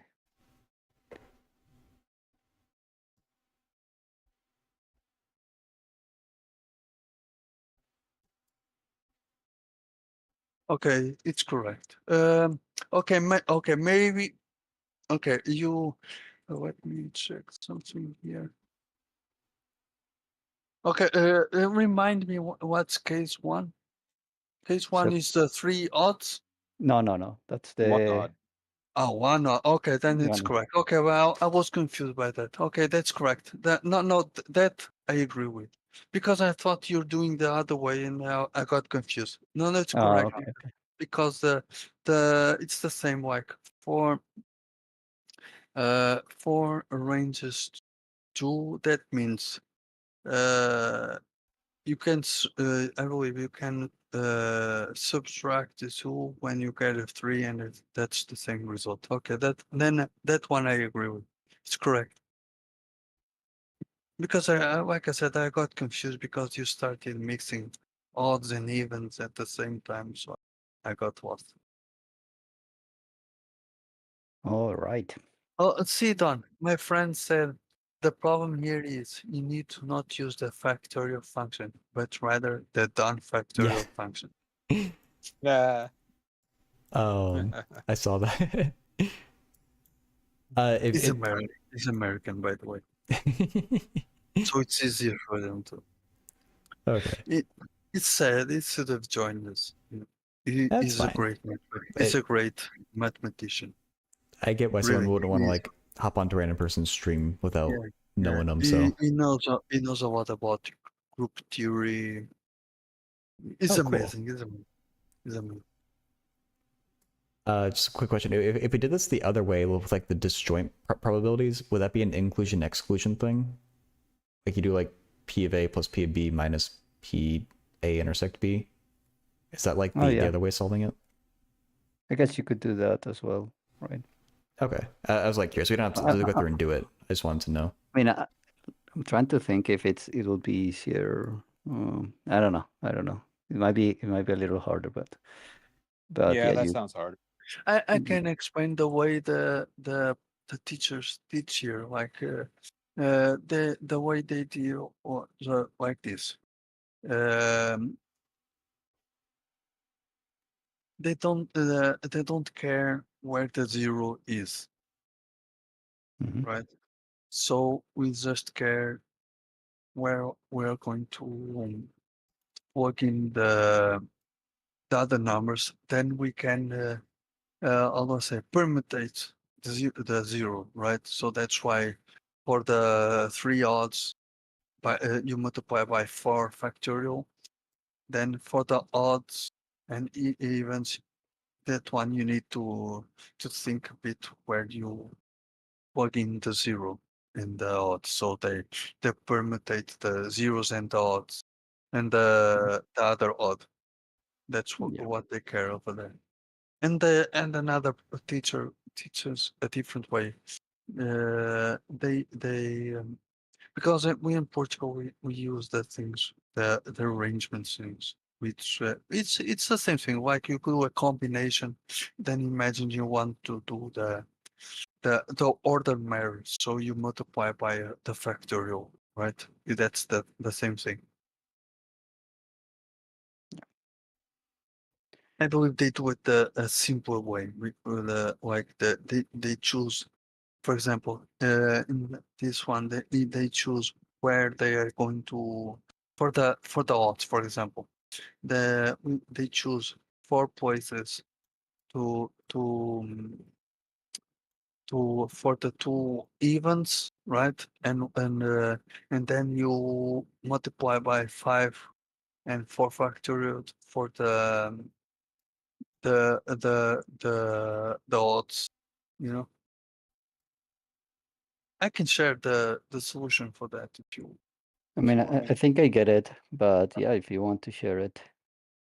Like, yeah, so instead of saying that they would say something like, first you choose the position of the 2 events, right? And Yes, then that yes, has to be 4 choose 2. yes. And then once you choose that, you can pick your 2 events, and then you pick the position of the 0. Yeah, so yeah, I mean, I think it's the same, like, but yeah, share the solution if you'd like.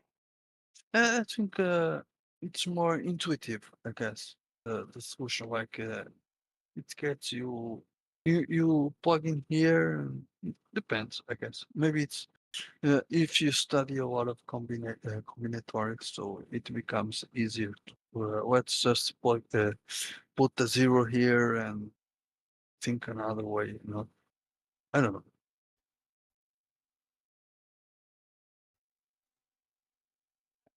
All right. Unless anything else, I think Oh, we good, might good call it questions. there. Yeah. Don, do The you one- have any plans for the fourth?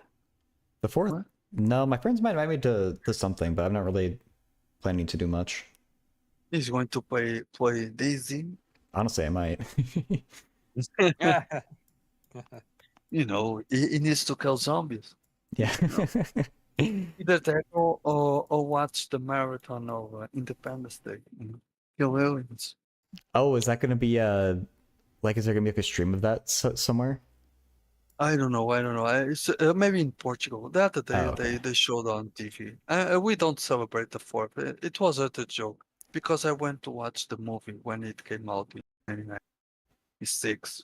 I went to the movies to watch. It Oh, was the nice. 4th of July, right?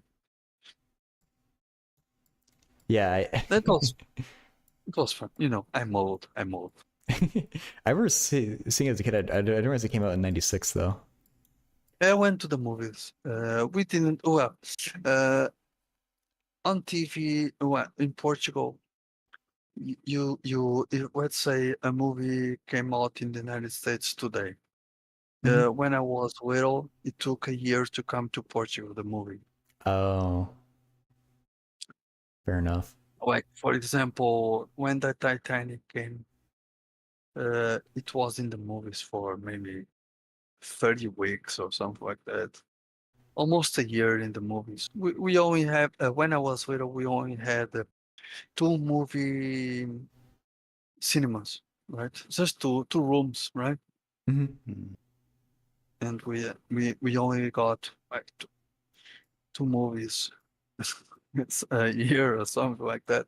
No, then they started getting more voices and we got to watch more. Like for example, let's say today was the Oscars. Like well in December we know the nominees for the Oscars, right? When the Oscars was on TV, we didn't watch any of the movies for the Oscars. So Mm. we were anxious to see the movie, right? Okay. Yeah. That's why we love piracy. No, it's no in that time. No, because well, it was never well, but there was a gray area because we had with the same magazine you people have like the TV Guide, right? Yeah. They offered VHS covers. I don't know if you ever seen that, but they offered the covers so we got some scissors and got the covers. And then we recorded the movies. I remember watching the original Star Wars on TV, you know, before the editions, you know. And I went to the movies to watch the special edition of Star Wars. Fun times. All right. Nice. So it seems that you have a complex question there. Yeah. I have to head out, but thank you so much for having me, Don. Thank you for being here. Yeah, and yeah, we Yep, should do I'm it gonna go again too. at some point. Yeah, we need to have a new podcast. For sure. Yeah. Yeah, it's fun. Thanks for the questions, Mouse. A lot of fun. Yeah, I thank tried you. that. But we just did one from the other test, but we could do more sometime of the other. Oh, And, true. Yeah. We yeah, only the grabbed other one. one off the other one. Yeah, the castle. The castle. But all right. All right, thanks for having me, Don. Yeah, Yeah. me too. Thanks for Thank coming. you. Bye, guys. Yeah. It's coffee Bye-bye. time. See ya. Okay. Nice. So yeah, we'll do Tigers' question. Just give me a minute to switch over, like my title and category, or not my category, but my title and stuff.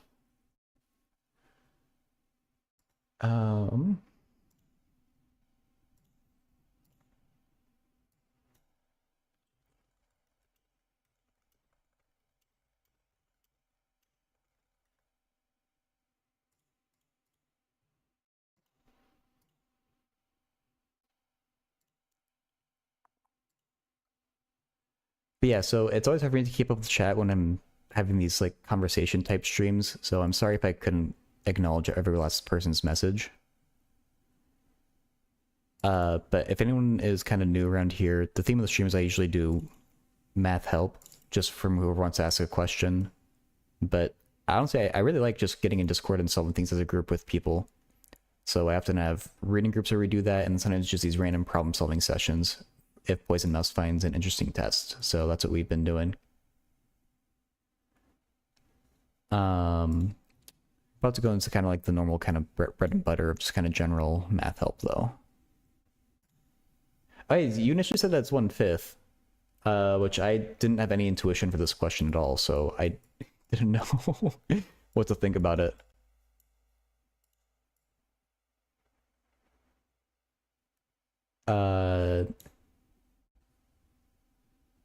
I mean, 12 over 125. No, that's like half of a fifth, about.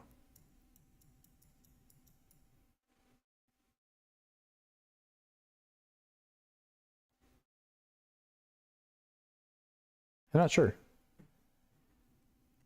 You know what, just for funsies, let's post this in the Discord.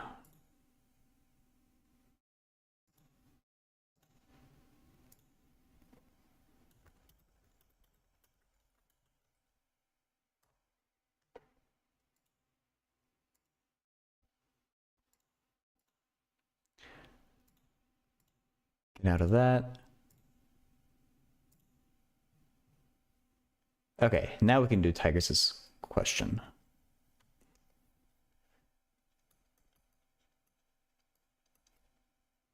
So Tigress is asking to find all solutions to e to the z equals -2, where z is a complex number.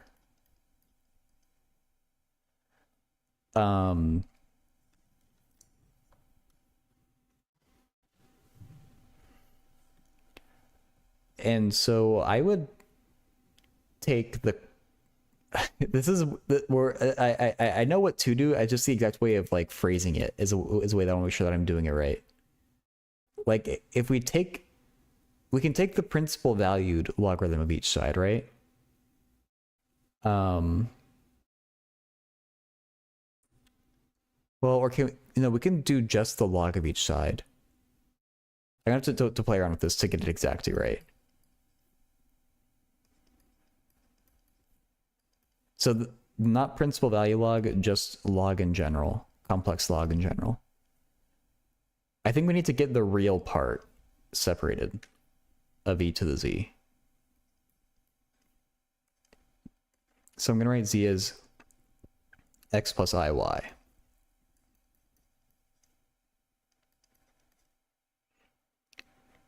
And this log is base e, by the way. Then I'm going to write that exponent as multiplication.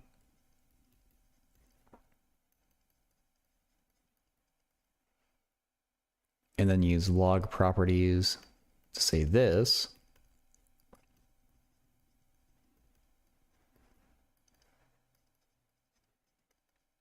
I hope this is right. Any more visual complex analysis today? Got up to chapter 3 on Mobius transformations. I think it's going to be super cool. Ooh, nice. Okay, this is just real valued, so we get just x there.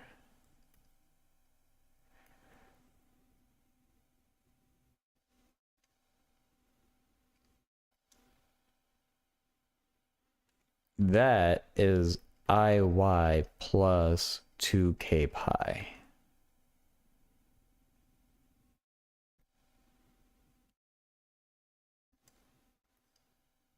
Like that.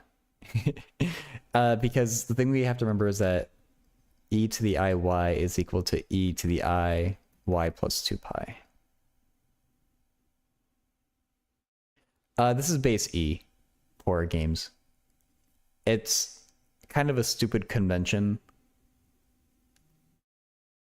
but it can also mean base 10 sometimes. It depends on the context. No, you're I'm using just log because that's what the textbook I'm using is saying, but you're completely right, Poor Games. It's a very confusing thing. I mean, expert. I think it depends on like what you're studying. If you're studying like higher level math, yeah, it's always base E. But if you're doing like engineering or something, I think you would assume base 10, or like computer science. Computer science might be base 2 even.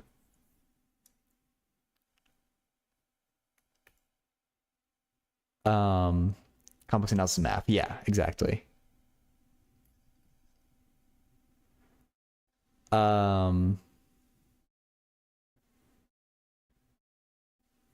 Base n greater than 0.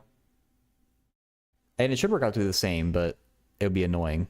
There'd be an extra step or two involved.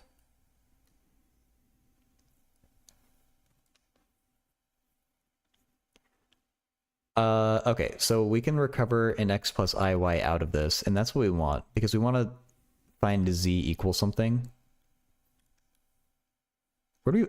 I'm always so confused on what's the convention for where you put I? I feel like you do constants, then I, then variables. But that's something that's always like confused me. Okay, so now we can say x plus iy is back to z, and subtract that over.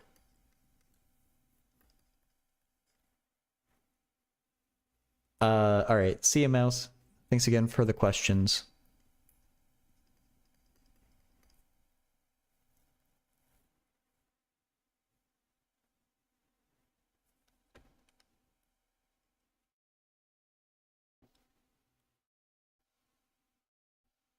Now, is this just the answer here? Should we can simplify the log -2?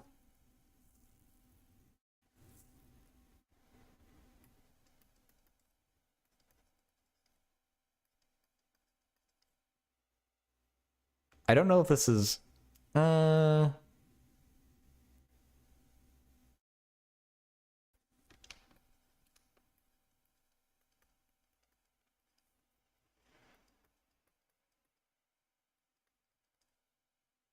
I don't know if I'm doing a good thing or a bad thing. And I should do a separate, like an L. Good night, Horror Games. Welcome in. And thank you for hanging out. I need to just say log of -2 is equal to log e divided pi plus 2 pi k times 2 equals... Okay.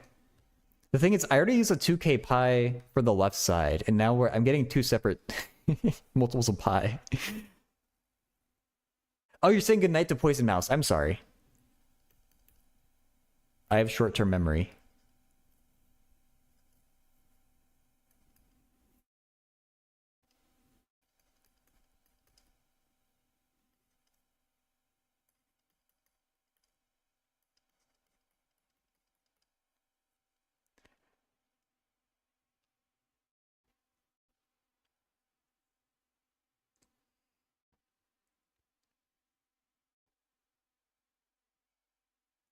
Seeing the left-hand side.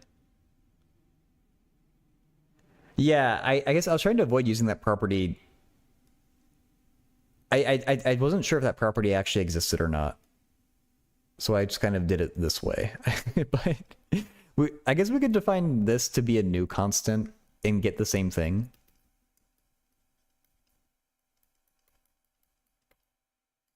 Like M. Yeah, okay.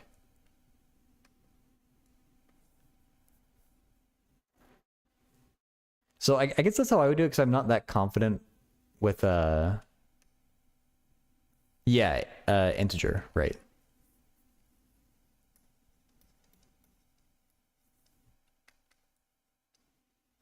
Like I have learned kind of generally about properties of logs. I just don't really remember them in the complex number world. And so I wasn't sure if we could just bring the z down simply. Or like, say log of e to the z is just z. So that's why I did the separation into the x and y.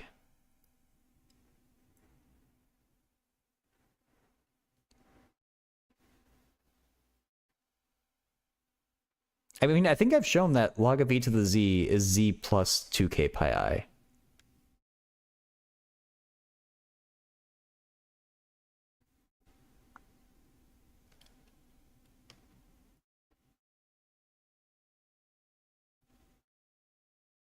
So it's not quite.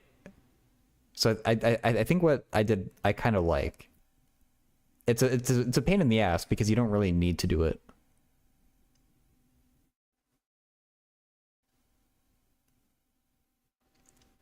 Because you're gonna get another 2l pi from the log 2.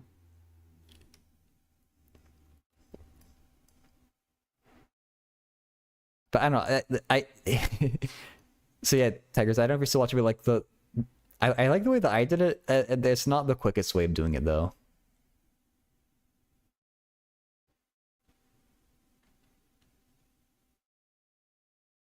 Um.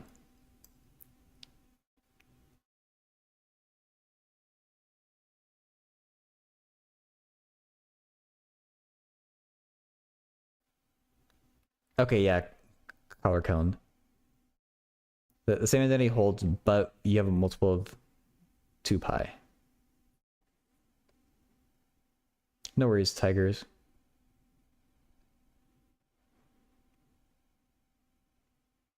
I'm surprised to hear that from you, Destin. I feel like you're normally very judgmental with that kind of stuff, but I appreciate it. Another consequence of the isolated zero theorem? That thing keeps on coming up.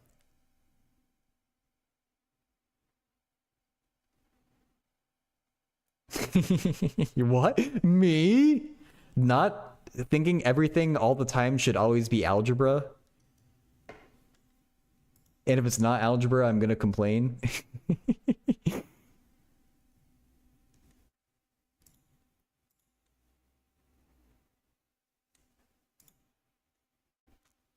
Because everything is out. I mean, in a sense, you're right. Yeah.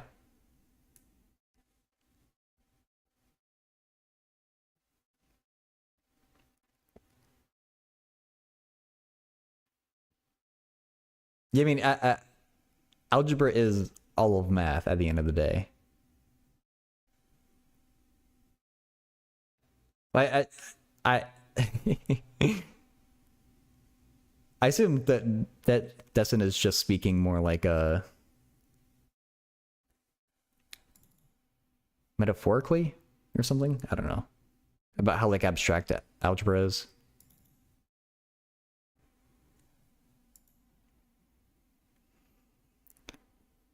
Okay, should we keep on with the complex analysis studying?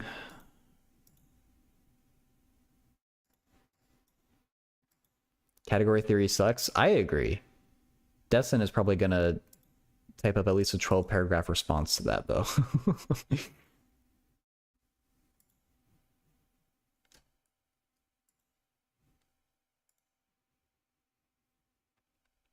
Go back to doing singularities. They'll say everything is set theory, but will vehemently disagree with anyone who says that.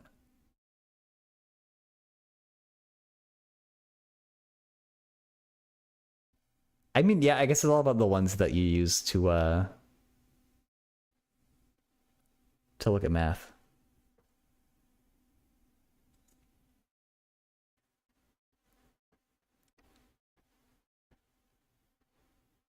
Oh, that got Selenia talking.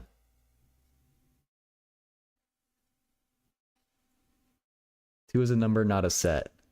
It could be a singleton. If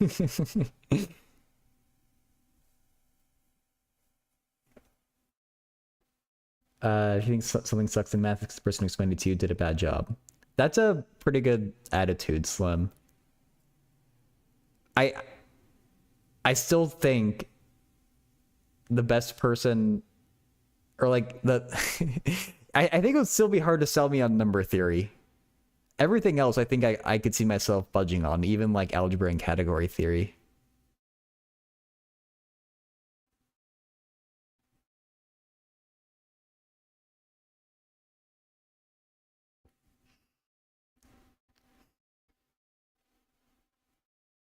Category theory is like Taylor Swift. I don't think it actually sucks. It's fun to make Fun people who fall head over heels for it. Yeah. That's how I feel too.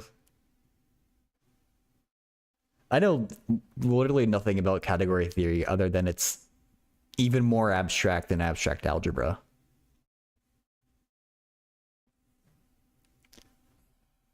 Category theory, not even once. My thing with number theory is it feels like some type of hobbit. It just keeps on asking me riddles for no reason, and I don't care about the riddle. You'll never come back.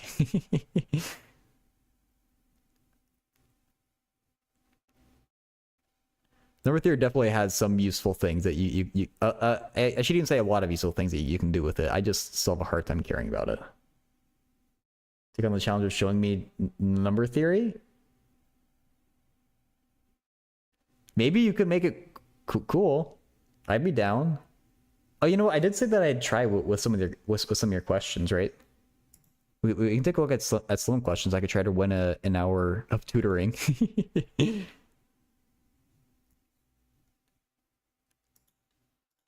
And Slim could try and make me like number theory.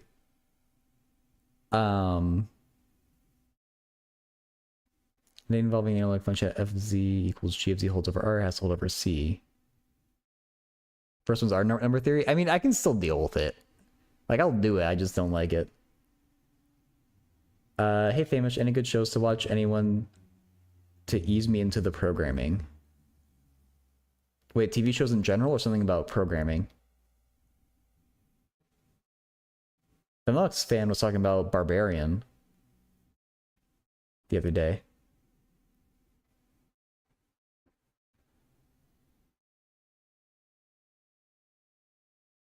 In general?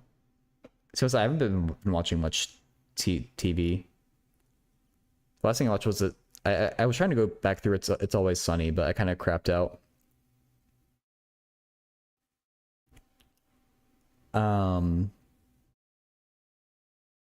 explain what's on the screen in a second here. I'm just trying to figure out what f of z and g of z are in color cones. Explanation, because that makes sense. Those are has to hold over C. It gets weird with the branch cuts, I guess. That's what I'm getting confused on, I guess. You think I'd like problem 3? Okay. I saw you talking about problem 2 on stream. I was like, there's no way in hell I know how to do that. G are just analytic. Okay, so that's why... Okay. So that's how you deal with the branch cuts. You only consider the single valued part. I saw someone talking about shotgun house problem. I wasn't paying that much attention though. The programming, never mind. Oh yeah. Like TV programming. Okay. A bit of topology. Oh yeah, I've never studied topology at all. Yeah, for anyone who doesn't know what we're looking at, Slim posted some July like just math problems, challenge problems that are designed to be able to be done by anyone with even a small amount of math knowledge. I'm trying to find it in his Discord.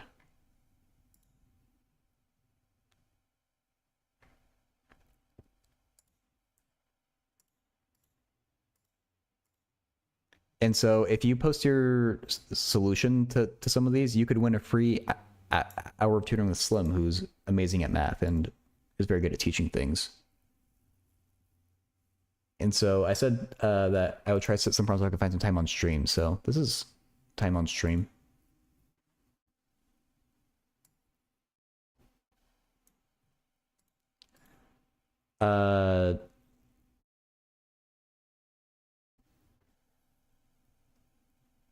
Okay, so both Femlux and Slim are suggesting the shotgun house problem. So let's try that.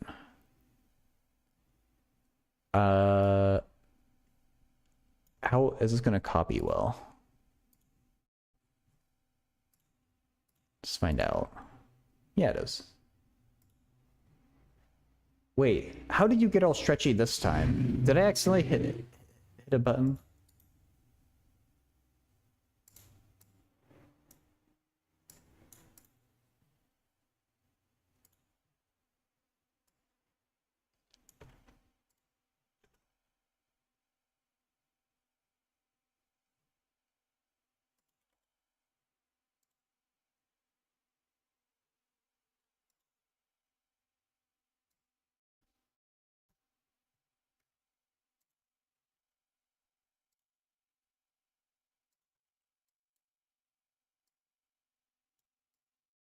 Actually,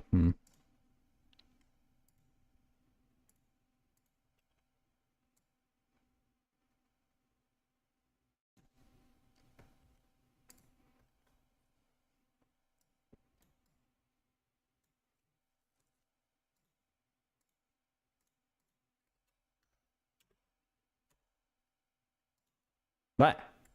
Ah!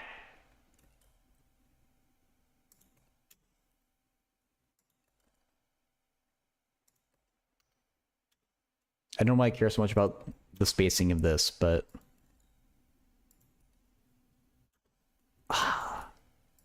that one number just won't fit. Okay, anyway.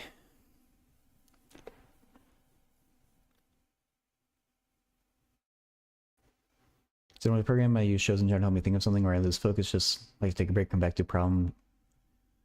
Use a program things to help you with your coursework. Ooh, nice. Topology is to analysis, as category theory is to algebra. Topology is definitely not analysis. Drum cat theory. Oh, sorry, that's not nodding cat, not drum cat.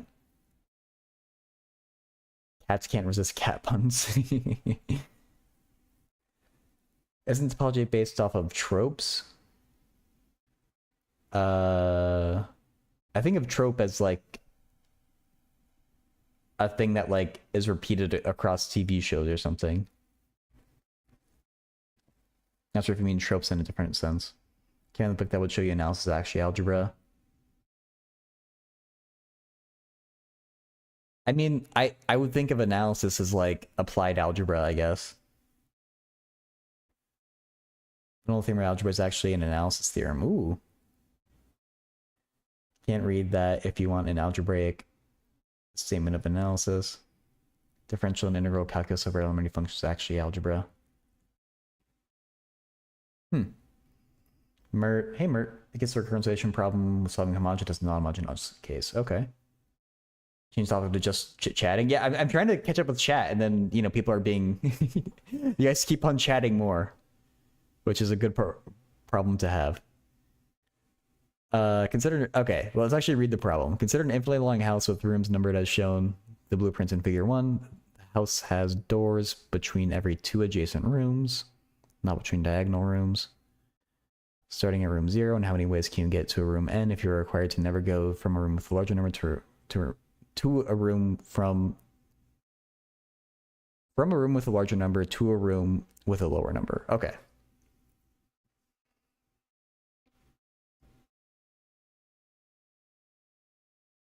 So you have to always go to a bigger number.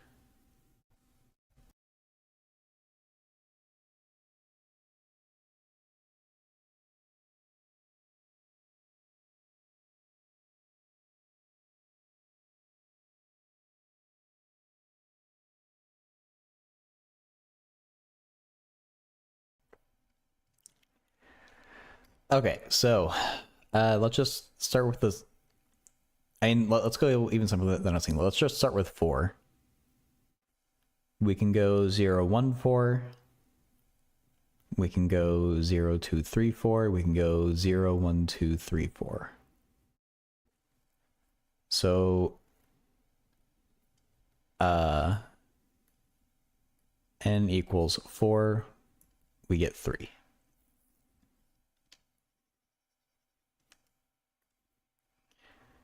If, I mean, should we just really start from scratch here?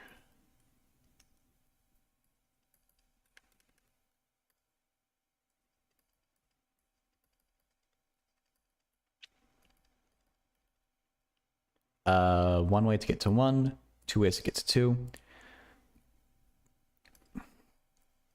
1, 2. 2 ways to get to 3.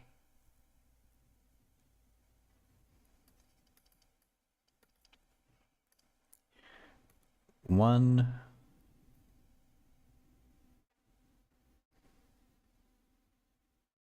2. Oh, we can't go to 6.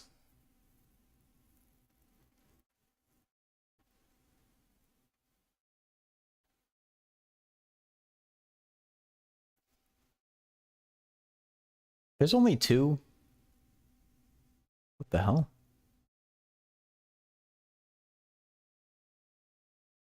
I guess there's only 2.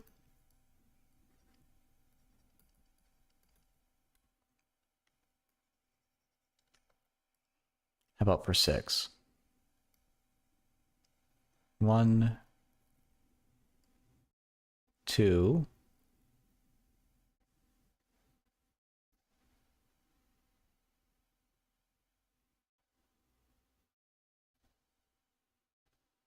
Uh, 3.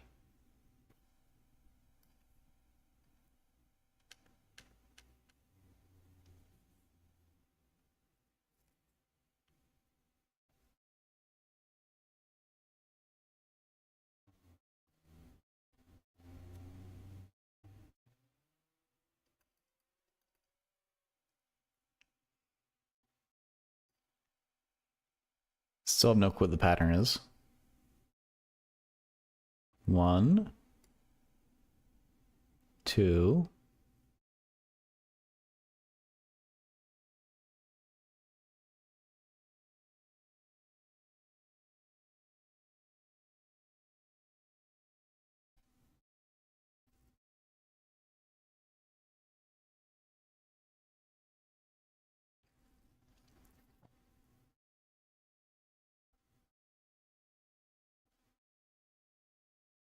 That's so weird.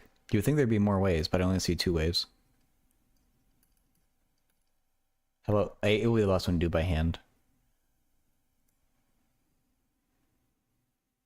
1, 2, 3, 4.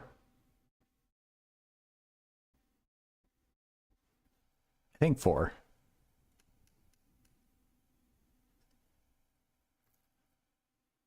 This one's kind of a bop.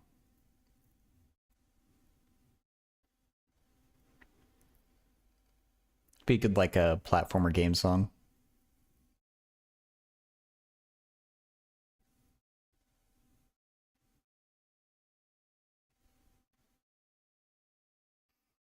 We did?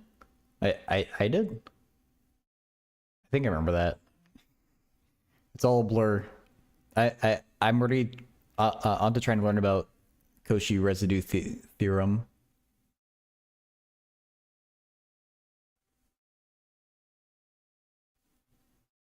Key to the radius of convergence. That sounds familiar.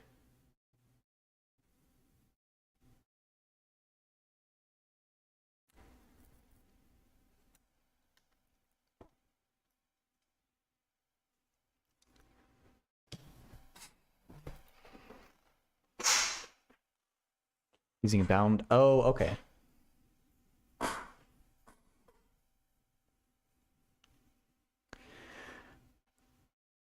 So proud.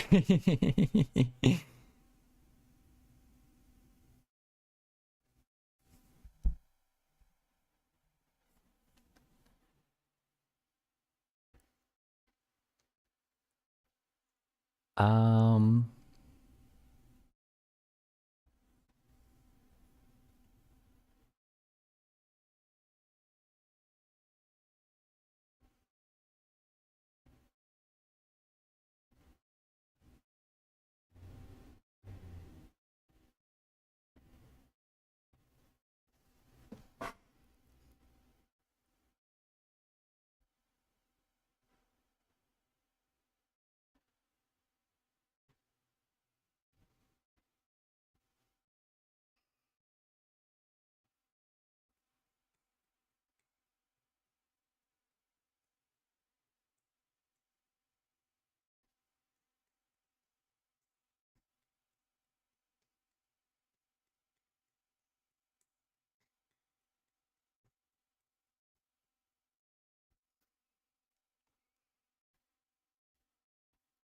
The observation is that to know the number of ways to get to a room, see the number of ways to rooms that you get there and you add them. To get to room 6, you need to know how many ways to get to a 3 into 5.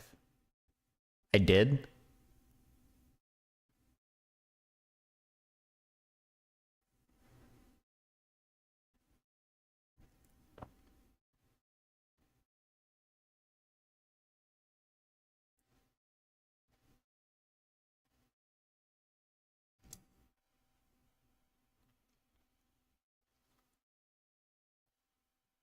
Okay, so what someone's saying makes sense, where you can think about getting to room 6 as the ways to get to room 3 plus the ways to get to room 5.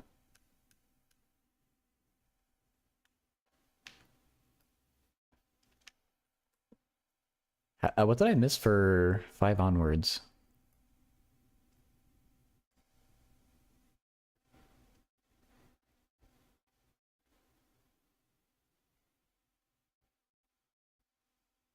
Oh, you can go to 2 off the start. Bruh.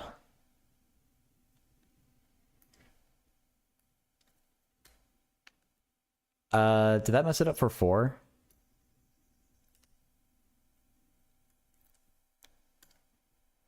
I was only ever going to 1 off the start.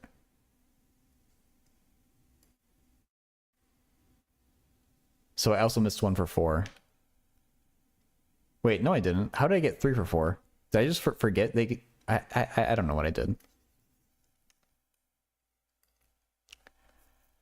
Okay, so to get to 6, 1, 2, 3, 4. I think just 4.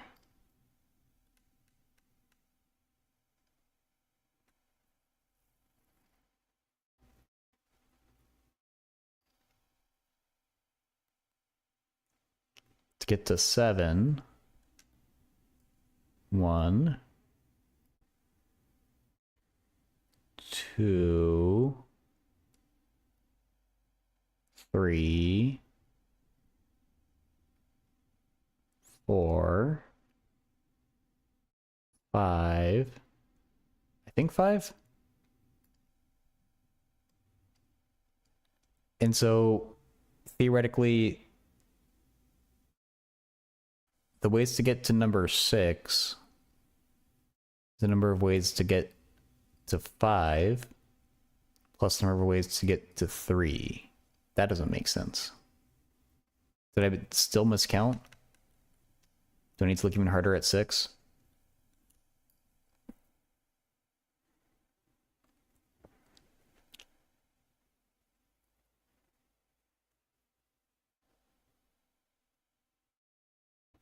To get to 3, you can do that, or you can do that. And once you're at 3, you can get to 6. To get to 5, you can do that. Different color. You can do that. You can do that.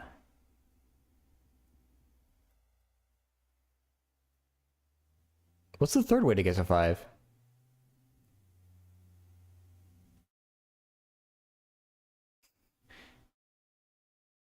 Oh. There we go. You can do that. So there should be 5 ways to get to 6.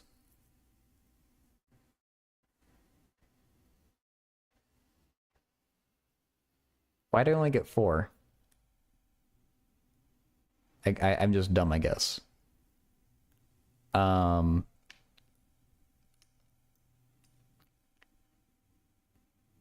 Okay. So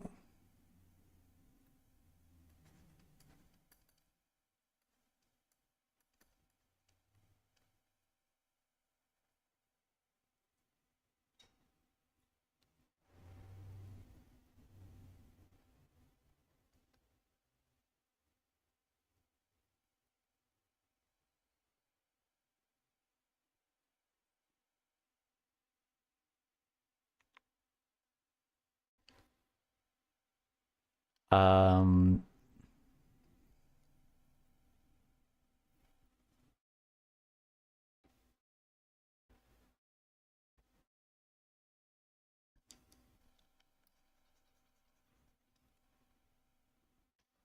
how can we generalize this for n?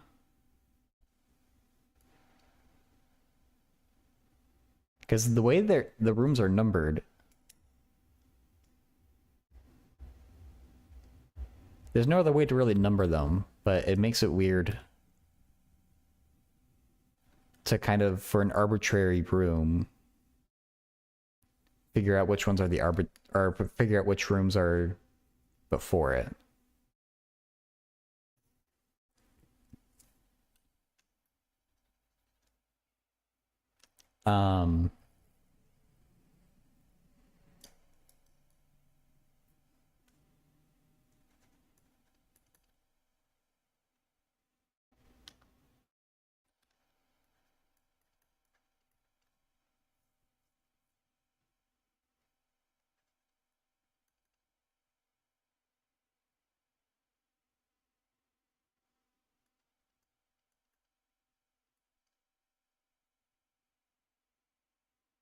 I guess we need to do it mod 4.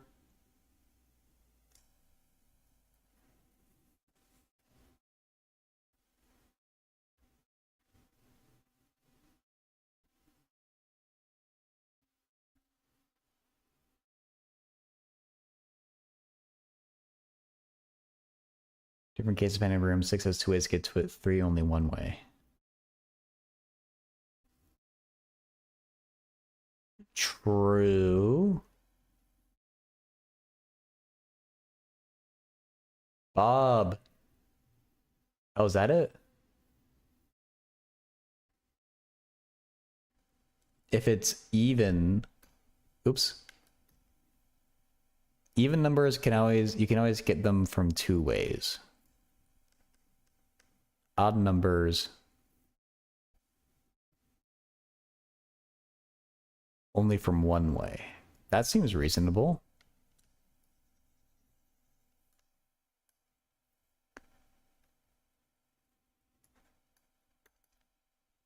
So if n is even, it's a n minus 1 plus a n minus 3.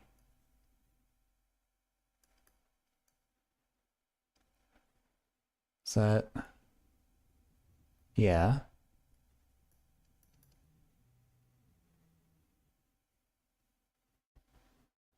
Then for odd... yeah, just minus 1.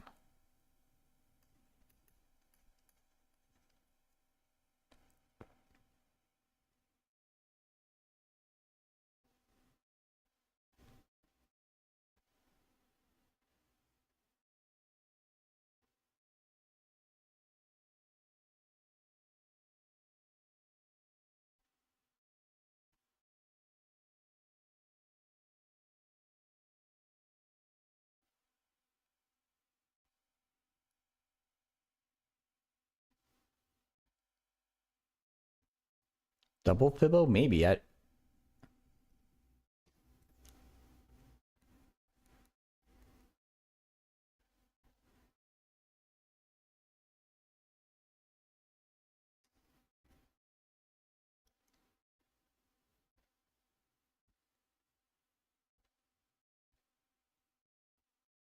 We do have some starting conditions here.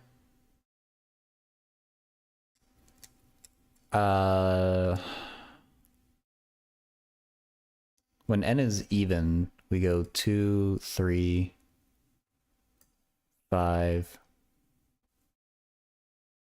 It's not going to be like...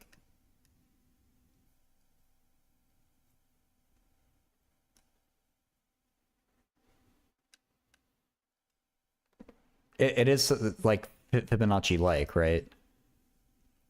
In order to... we need to know a sub 4.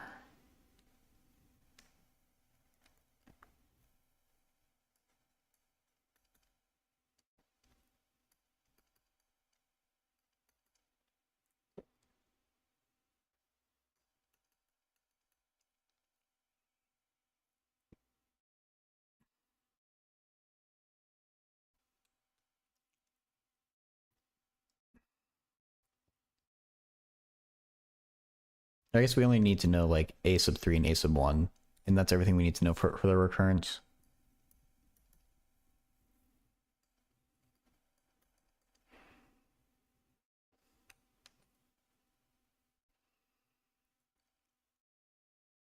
How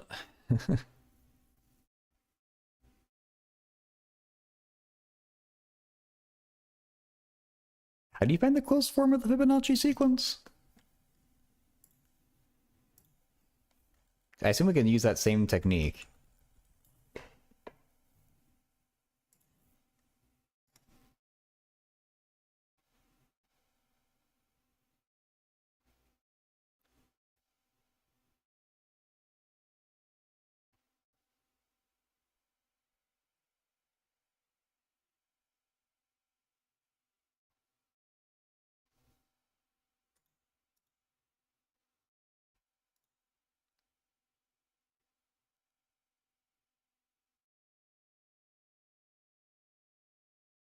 You make it like a polynomial, that's right.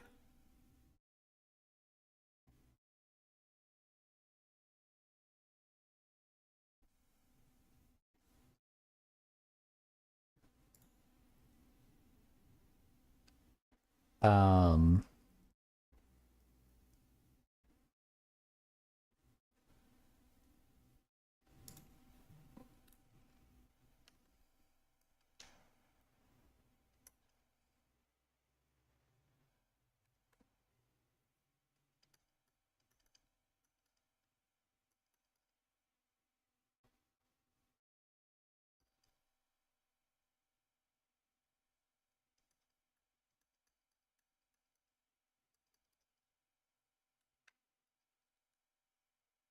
Wait, Bob, have you graduated?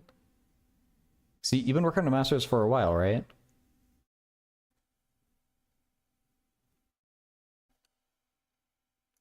One and -1 don't work in that. Which means I've tried everything and I'm all out of ideas. Besides the cubic equation or Wolfram. Just finish your bachelor's? Oh, I thought you're doing a master's. Holy crap.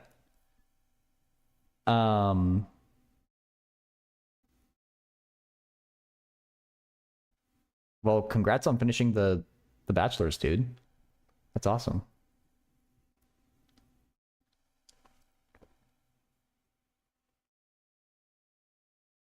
It's good to hear from you. The issue you're having is that our translation different for odd and even. Yeah. To get a recurrence just in terms of even, it would help. Going to math and comp sci grad school in the fall? Hell yeah. That's awesome. It's like, should we be talking about a sub 2n?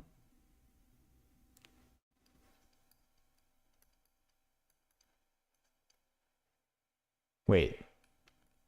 That's still -1.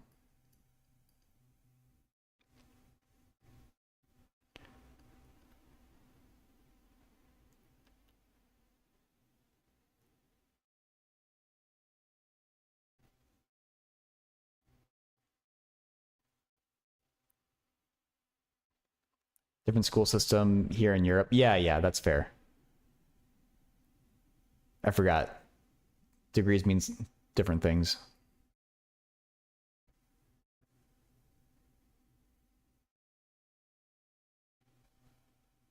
You can use the other recurrence to make them even.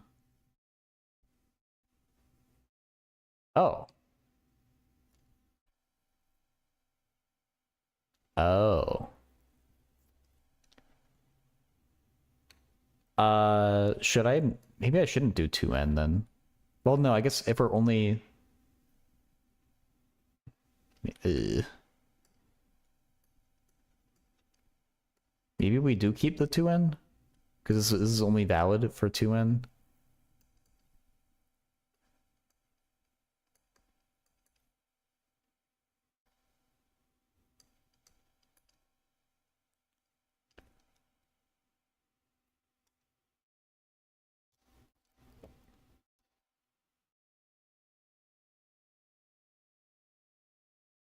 Be the Twitch community with the most PhDs? That'd be an interesting stat.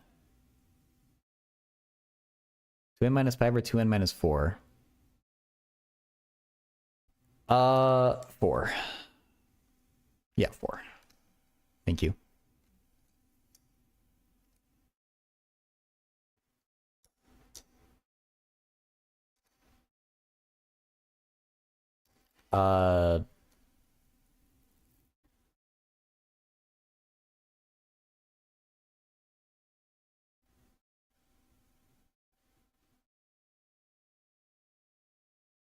So wait, is this also true? So if I take n equals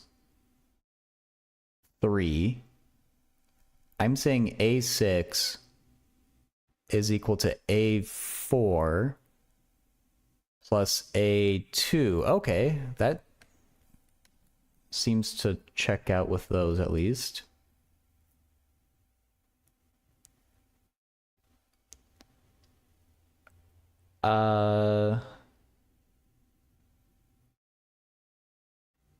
All roots are beautiful, Bob. Okay, I don't want to hear that.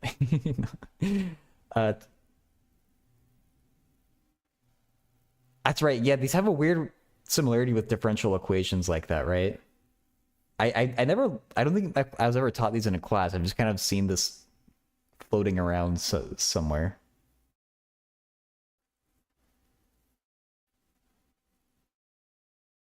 When we have, so are these all even? Like, is this, what is this?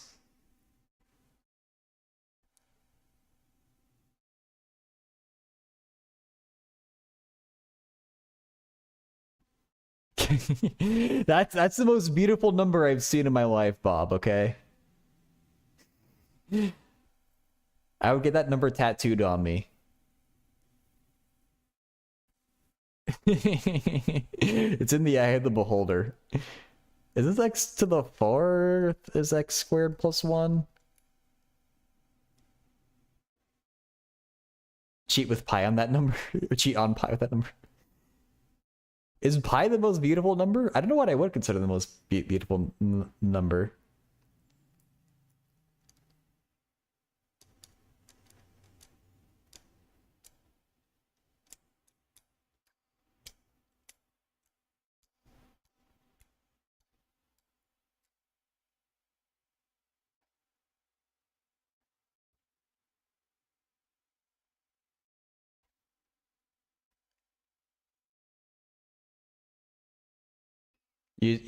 Bobby, just want to go back to the original one?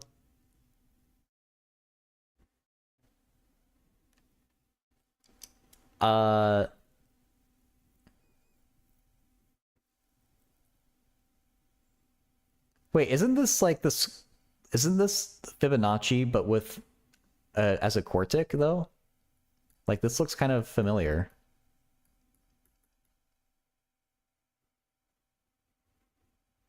I don't know. I mean, I'm doing it with that, I guess. I don't know if this is even right.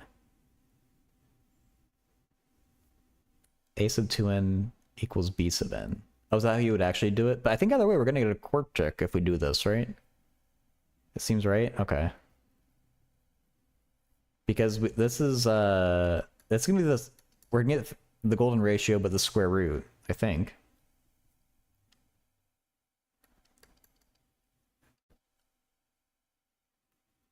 You do? Wait. I don't think you do. I think it's bn minus 2, bn minus 4.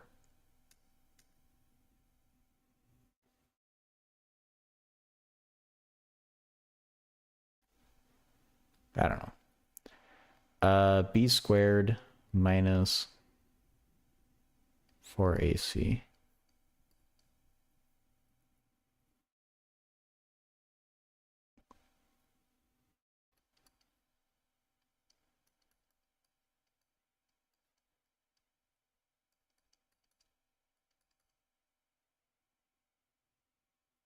The golden ratio specifically is the plus case, but I don't.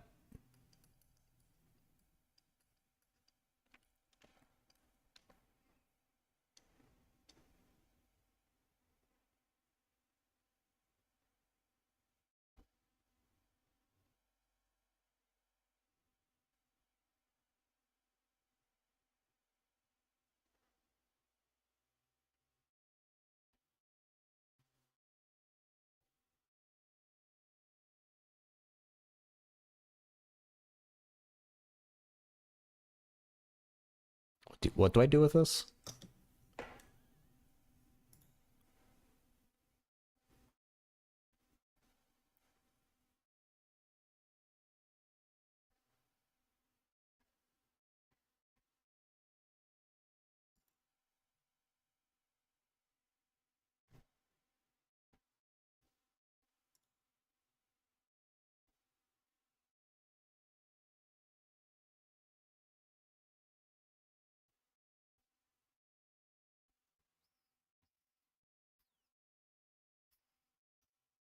You didn't do any algebra at all.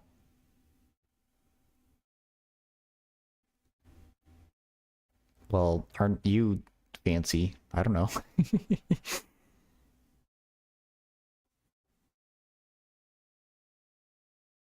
So You do analysis. They're the same thing, apparently.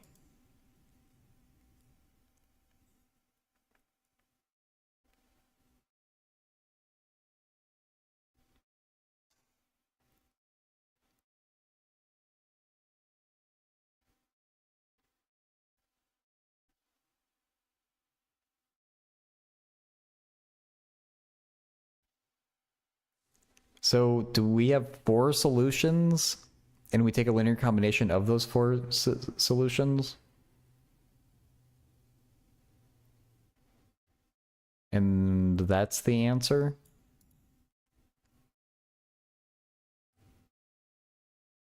I guess we have to plug in initial conditions. But this is only valid for even, right?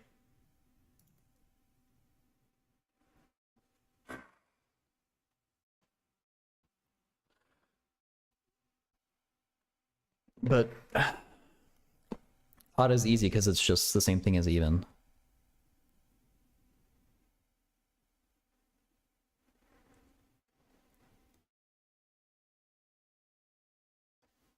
If Bn, you get the exact thing as Fibonacci recursion?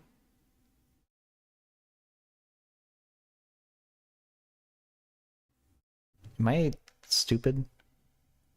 If a sub 2n equals b to the n, does a sub 2n minus 2, isn't that bn minus 2?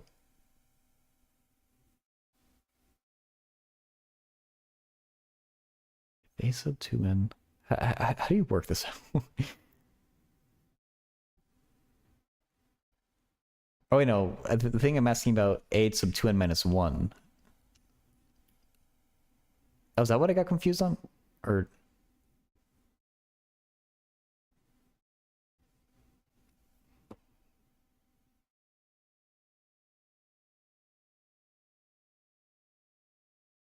Oh, that's a nicer way of thinking about it. Okay, fair enough, Bob. But wait, we want 2n minus 1, though.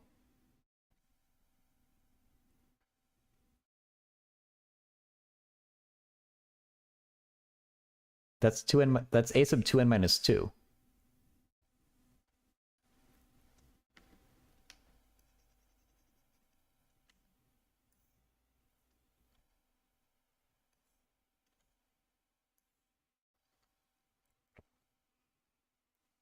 So the thing we want to sub is a sub 2n minus 1.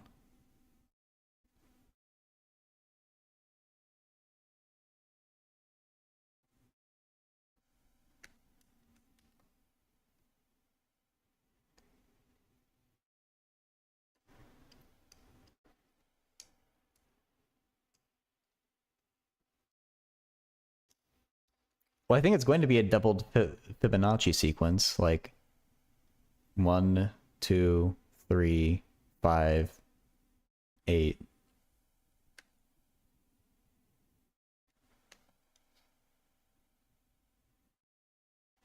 Oh, fuck, yeah, I forgot. That's right, we're trying to plug in with that. Okay.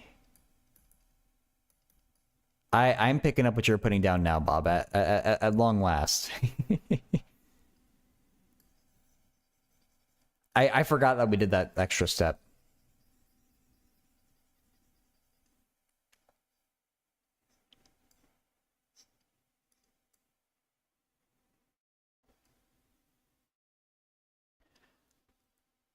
I mean, measure was, I computed this wrong at first, so it wasn't apparent.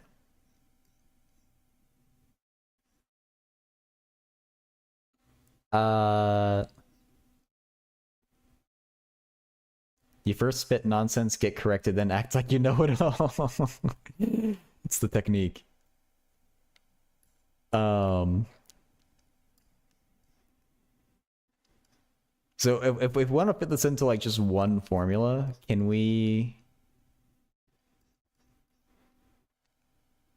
like do some floor stuff or something?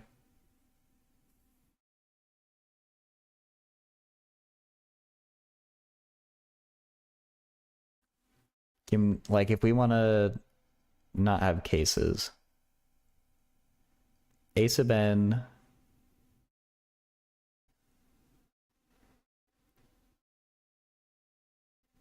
surely we can.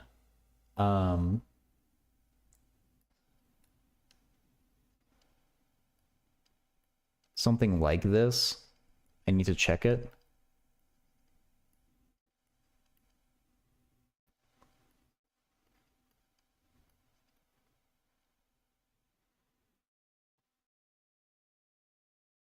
Might be 3.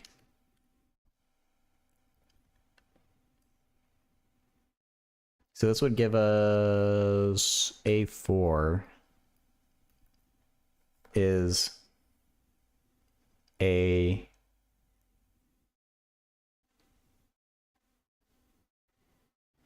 wait, A4 is too small. A5 is A2 plus wait. I don't think this works. Never mind.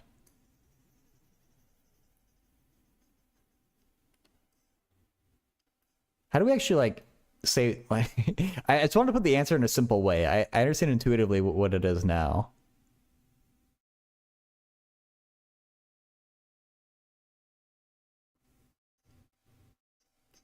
I guess this kind of we can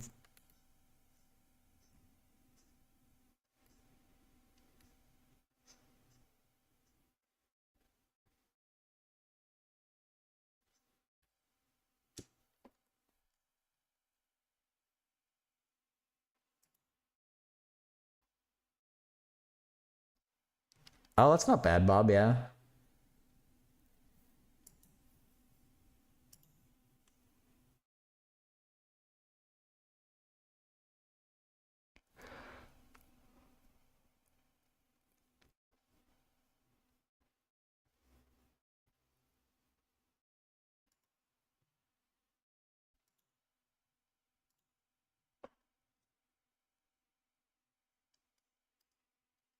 F sub n is the nth Fibonacci number. Well, it's only valid for like we have to give the starting conditions, right? But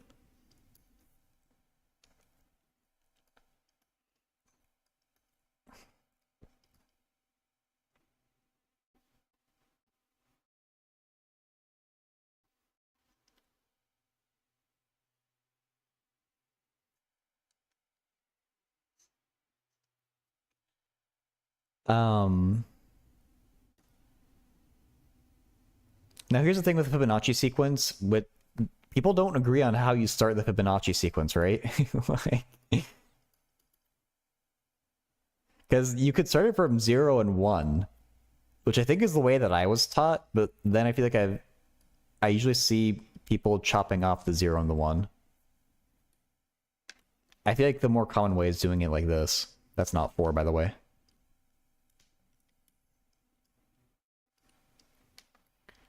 Shweta,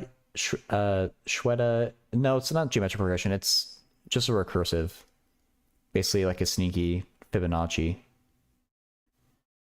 think F is with 0, 1, 1, 2, and small f. Ooh, I haven't seen that convention. If I just make it like this, so it's closer to the actual, oops. So it's closer to the actual sequence like that. What do we need to do though? Well, yeah, once you apply the initial conditions, that'll determine it. I guess that's true. Hey,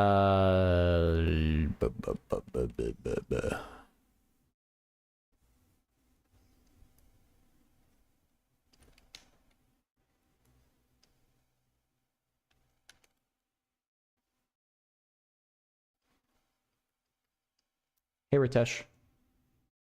N over N, N over 2. Okay, if I say ceiling. Damn it, 1 is just an outlier. We only get 1, 1.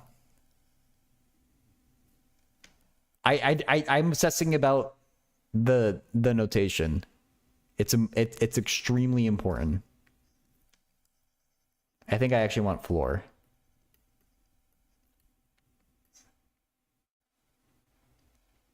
No, I want ceiling, bruh. Because 3 should go with the second number.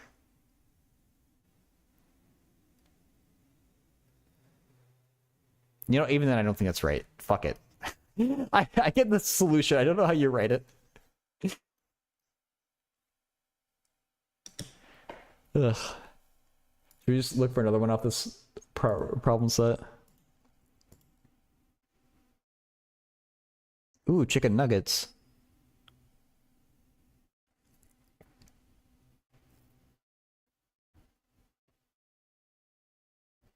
$6, $9, or 20 nuggets. Is that actually how McDonald's sells them? That sounds about right.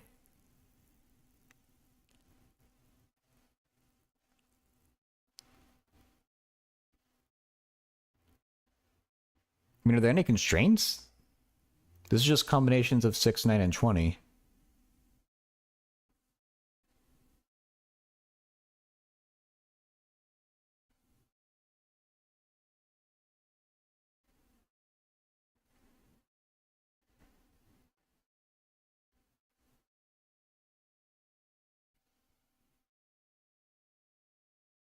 I don't understand what the second part of the question is either. I thought that was the part of the original question. Like, if they're only sold in these types of boxes. Yeah, this is from Slim. The challenge problems that he posted the other day.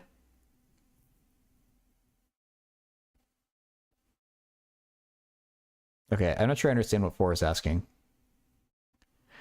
Oh, oh, that's okay. I glazed over the or sell part.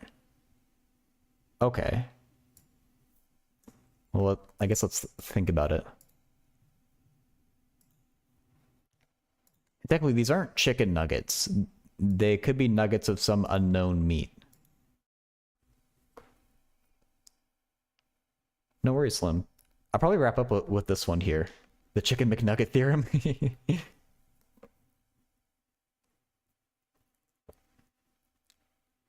So maybe N for nugget.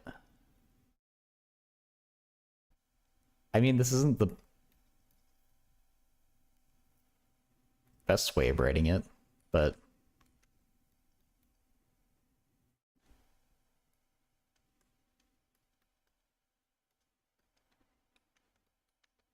this feels like a vector question. It's also a number theory. I mean,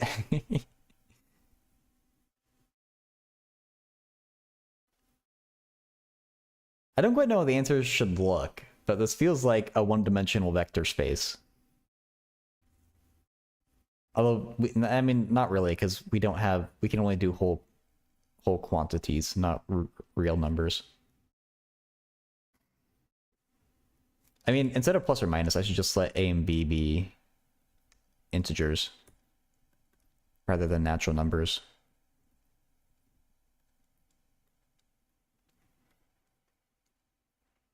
Like, when I say I hate number theory, I'll still do it. I just don't particularly enjoy it. I don't quite know how to represent the answer to this. Like,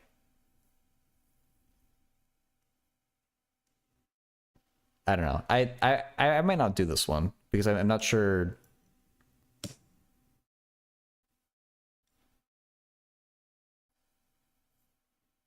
What to do with it, I guess. There are some Riemann's zeta functions and boom, there's a complex analysis problem.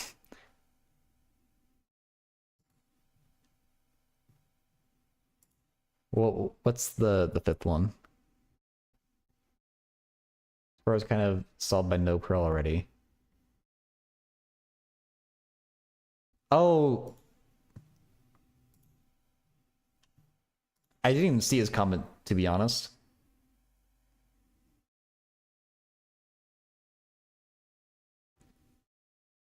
I was just thinking about how they have distinct prime factors. Like, I was trying to factor a 2 out or a 3 out, but that didn't work.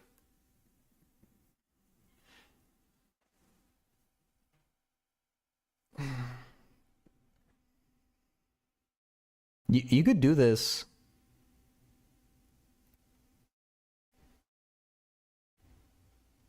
Okay, I get it. As long as you can get to 1, you can get every single number. And as long as you have 2... I mean, what's the more general version? Like, if like, how can we select box sizes?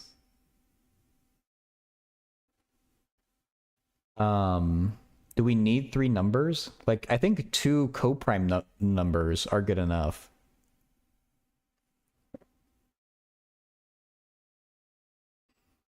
You wish God's next challenge for me should be to see if I could handle an immense amount of money. Oh yeah, Syntax. I know Jassy was looking for you at the start of the stream. I don't know if she's still around.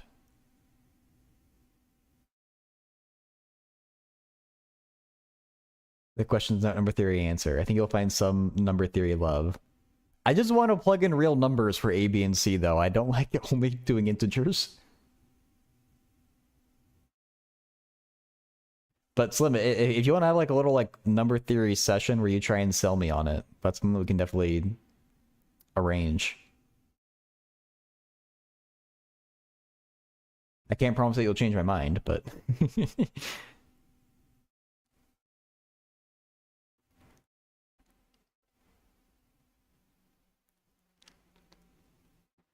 She DM'd you? Okay, okay.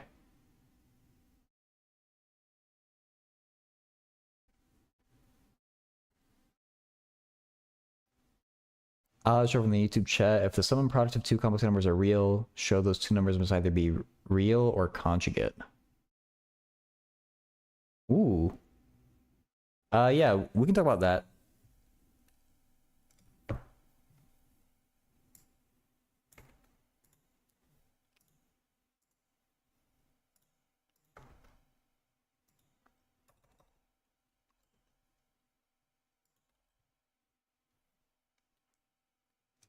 Okay, so the sum and product of 2 complex numbers are real. So let's give them names. Z1 is A plus IB. Z2 is C plus ID. Okay, so we know that Z1 plus Z2, the sum, from these definitions, we know it's A plus C is the real part, and B plus D is the imaginary part. But we're given that it's real. The sum must be real. So we know from this that B plus D equals 0. Because that's what it means to be real. The imaginary part is 0. Let's do a similar thing for the product now.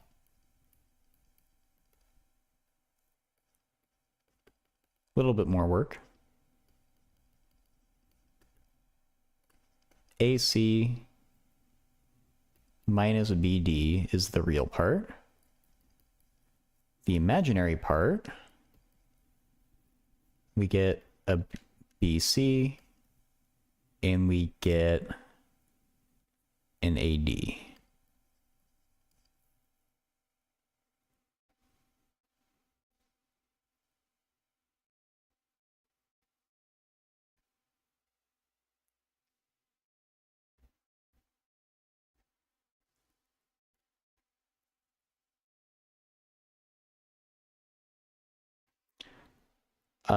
And so I guess we do the same thing where BC plus AD, oops.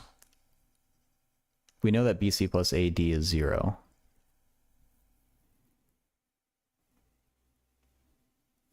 Melinda, what was the nugget problem?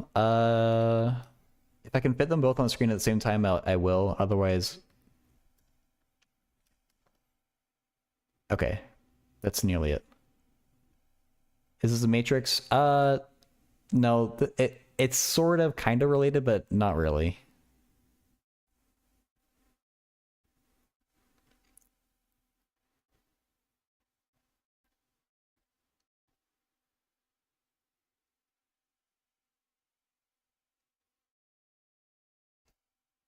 Oh, no, there might be some type of meaning. There might be a similarity with the determinant in that, but no. Not exactly. Melinda, if I can ask you, actually, I can copy paste you the text. I might rather do that because I want to scroll around again.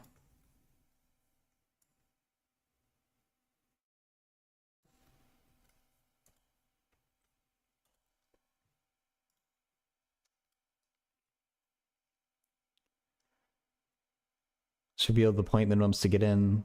First time was 69.4, you got 89.8. Nice syntax. Dustin, I see that you asked me something. I'll look at it in a second.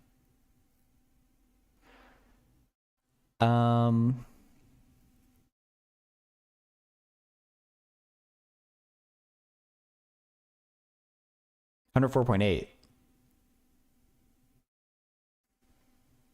Wait, is 104.8 what you got or what the requirement was?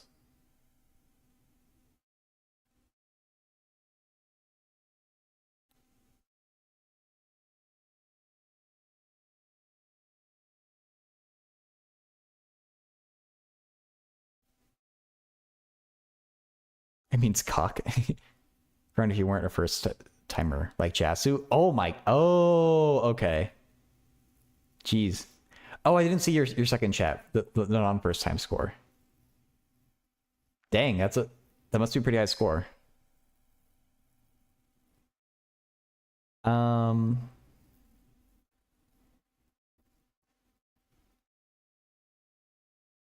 Yeah, maybe that's the idea, Milind.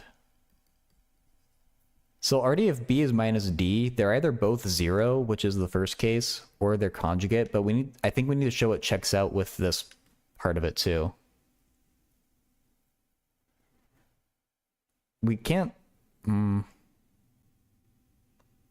get BC minus AB. We can factor a B out.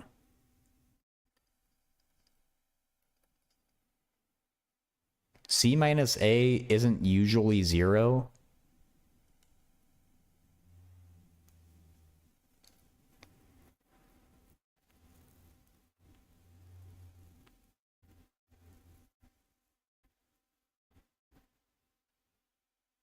Why doesn't this tell us the entire story? Why do we need... I don't feel like we need the product part at all. You do?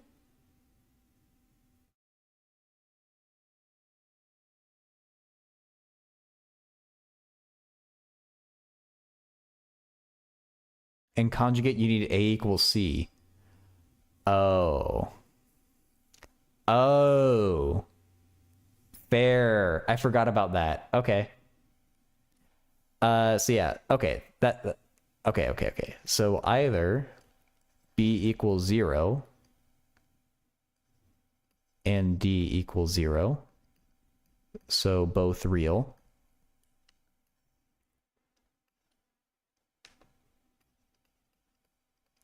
Or C minus A equals 0, which implies A equals C. Thus, because this is math, we have to use fancy words.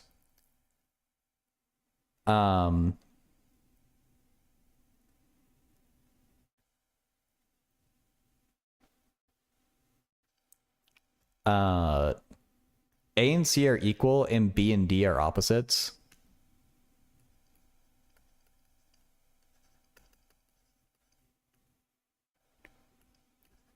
Z1 is Z2 conjugate. I know, it's filled with curse words. Fair. It's gonna be easier in polar form. And honestly, it could be.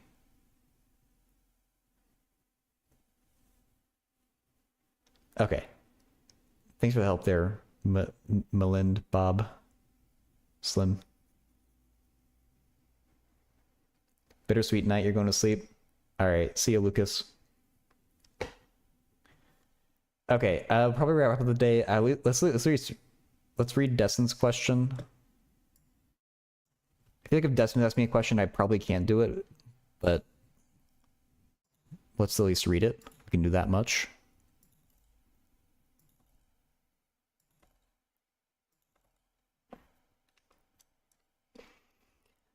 When will the secant lines of an inscribed polygon be the bounds in terms of e to the 2 pi k over n? In other words, for what ends will it be almost equal to arc equals secant side of n-gon for the arc formed by the secant line, which is the same as this side of the n-gon?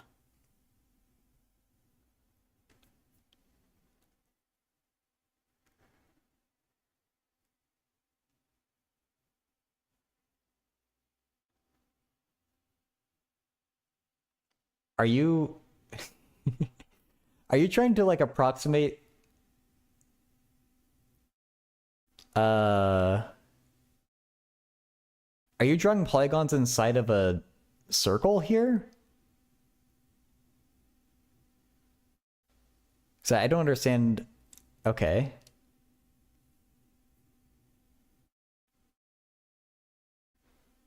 I guess that's what it means to be an inscribed polygon, right?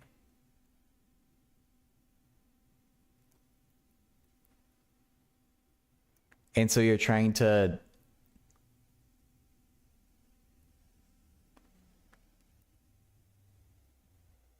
when will the perimeter of the polygon almost equal the perimeter of the circle?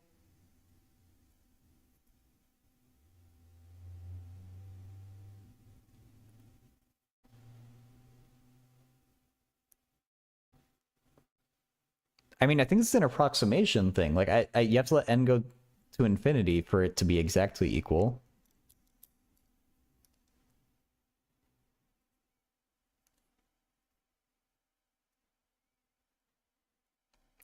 I've done this exercise with regular old geometry. I haven't done it with complex numbers. I guess there's no reason why it shouldn't work.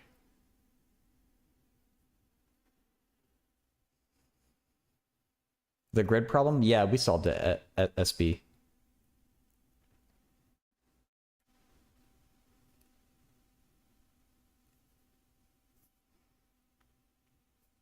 I guess I'm still not sure what you're after, Dessen.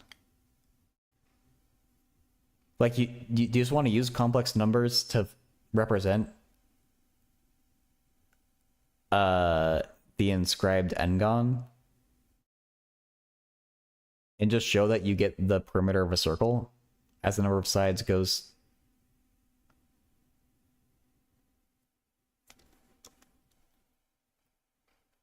Okay, I'm interpreting your question as, like, do the calculation of taking an inscribed n-gon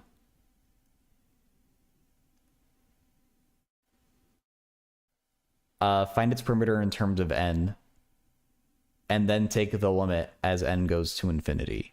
And that should be 2 pi if our circle is radius 1.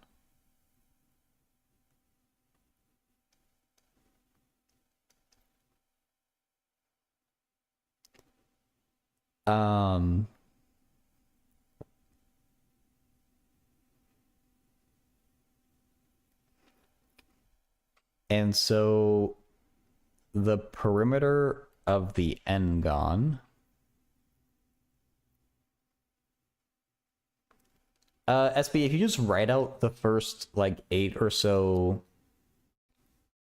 values and you're observant enough, you can find that it's basically 2 Fibonacci sequences mashed together. You can actually do it by solving a recurrence relation. But you can also just like notice it. Oh, are you good, Dessen? So yeah, it'd just be like the number of sides n times we have to figure out what the base of that triangle is. Which wouldn't be too bad.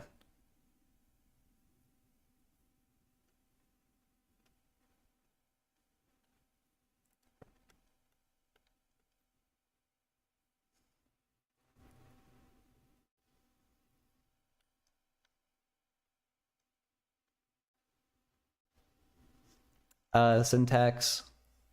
That was a problem up there. Yeah, I've done this exact calculation before. It's just has been a minute. I have to remember how exactly the angles work. 2 sine pi over n. Oh, it's 2 pi over n. I did the...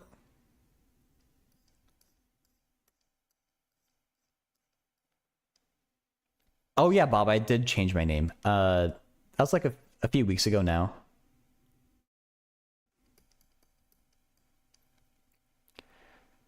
So yeah, you cut the angle in half so it becomes just pi over n.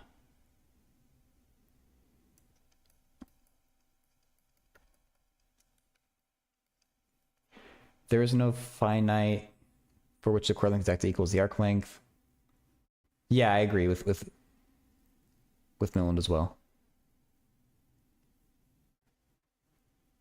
What did I do to Donda's math? He's no longer with us. Let's just leave it at that.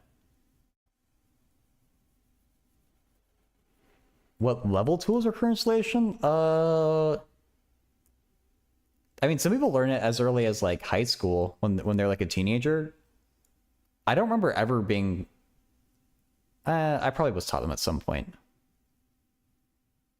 It's probably more common to learn it during like the undergraduate, to like actually solve the Fibonacci sequence.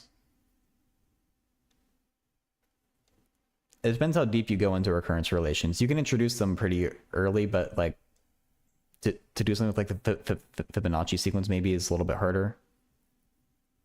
Like early university, I guess.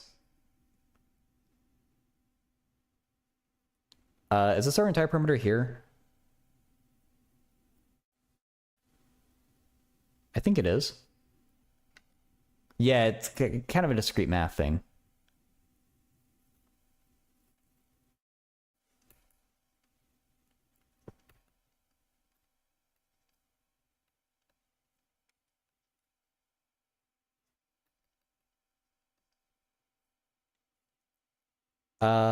This isn't like we need to L'Hopital's this. N over 2?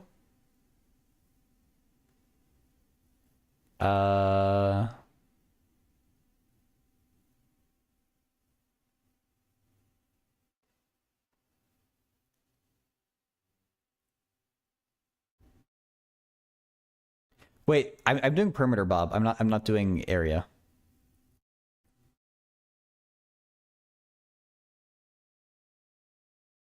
No worries. I mean, the calculus should work out with area too.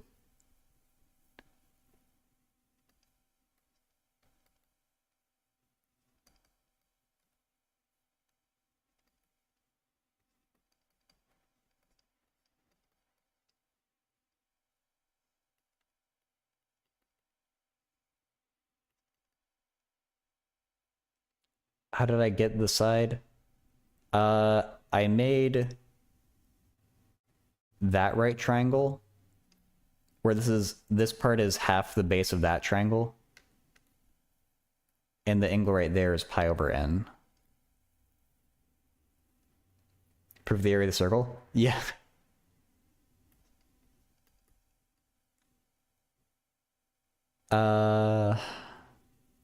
Cosine law?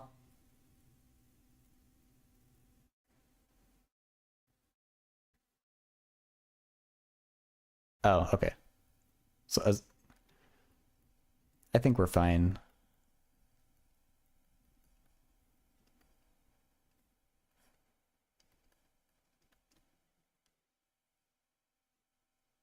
This is working out? Question mark.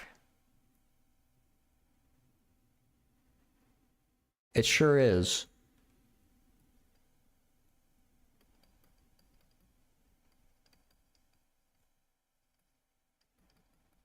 And this is 1.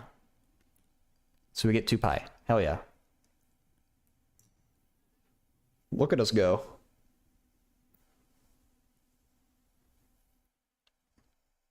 Okay. I'm a genius. I don't know about that. So I don't know if that's what you wanted to see, Dessen, but I hope that was good enough for you.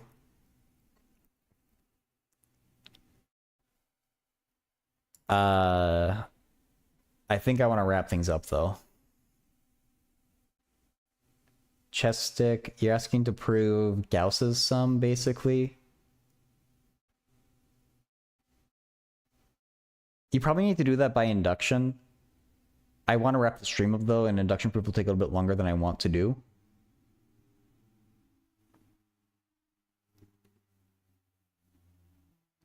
Do with area first. I feel like I can do the area. I kind of want to wrap it up. Yeah, I'm sorry, Chessick. I'm sure there'll be a lot of proofs for that online, but I want to kind of end the stream right now. Yeah, there's like the intuitive thing of it's easier to see with like a finite endpoint of like how you pair them up. Like that's 101, that's 101, and then you divide by 2.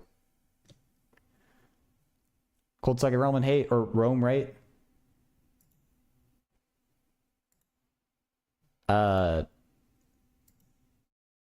Yeah, I think this will be where we end it for today. Because I'm getting kind of mathed out. Milland, thanks for the kind words. I'm looking at the YouTube stream off here. Do you like induction? Are you satisfied calling it a proof? Yeah, I think induction is fine. I don't have a problem with it. I think some people do. I don't know. No such thing. There's definitely a thing for me. See, I'm cutting the YouTube stream up here. Melinda, SB, Chestick, thank you all for being here. Chestick, if you can catch me another day, I can try and like help you out a bit more, but yeah, sorry, it's just a bad time. But yeah, goodbye YouTube.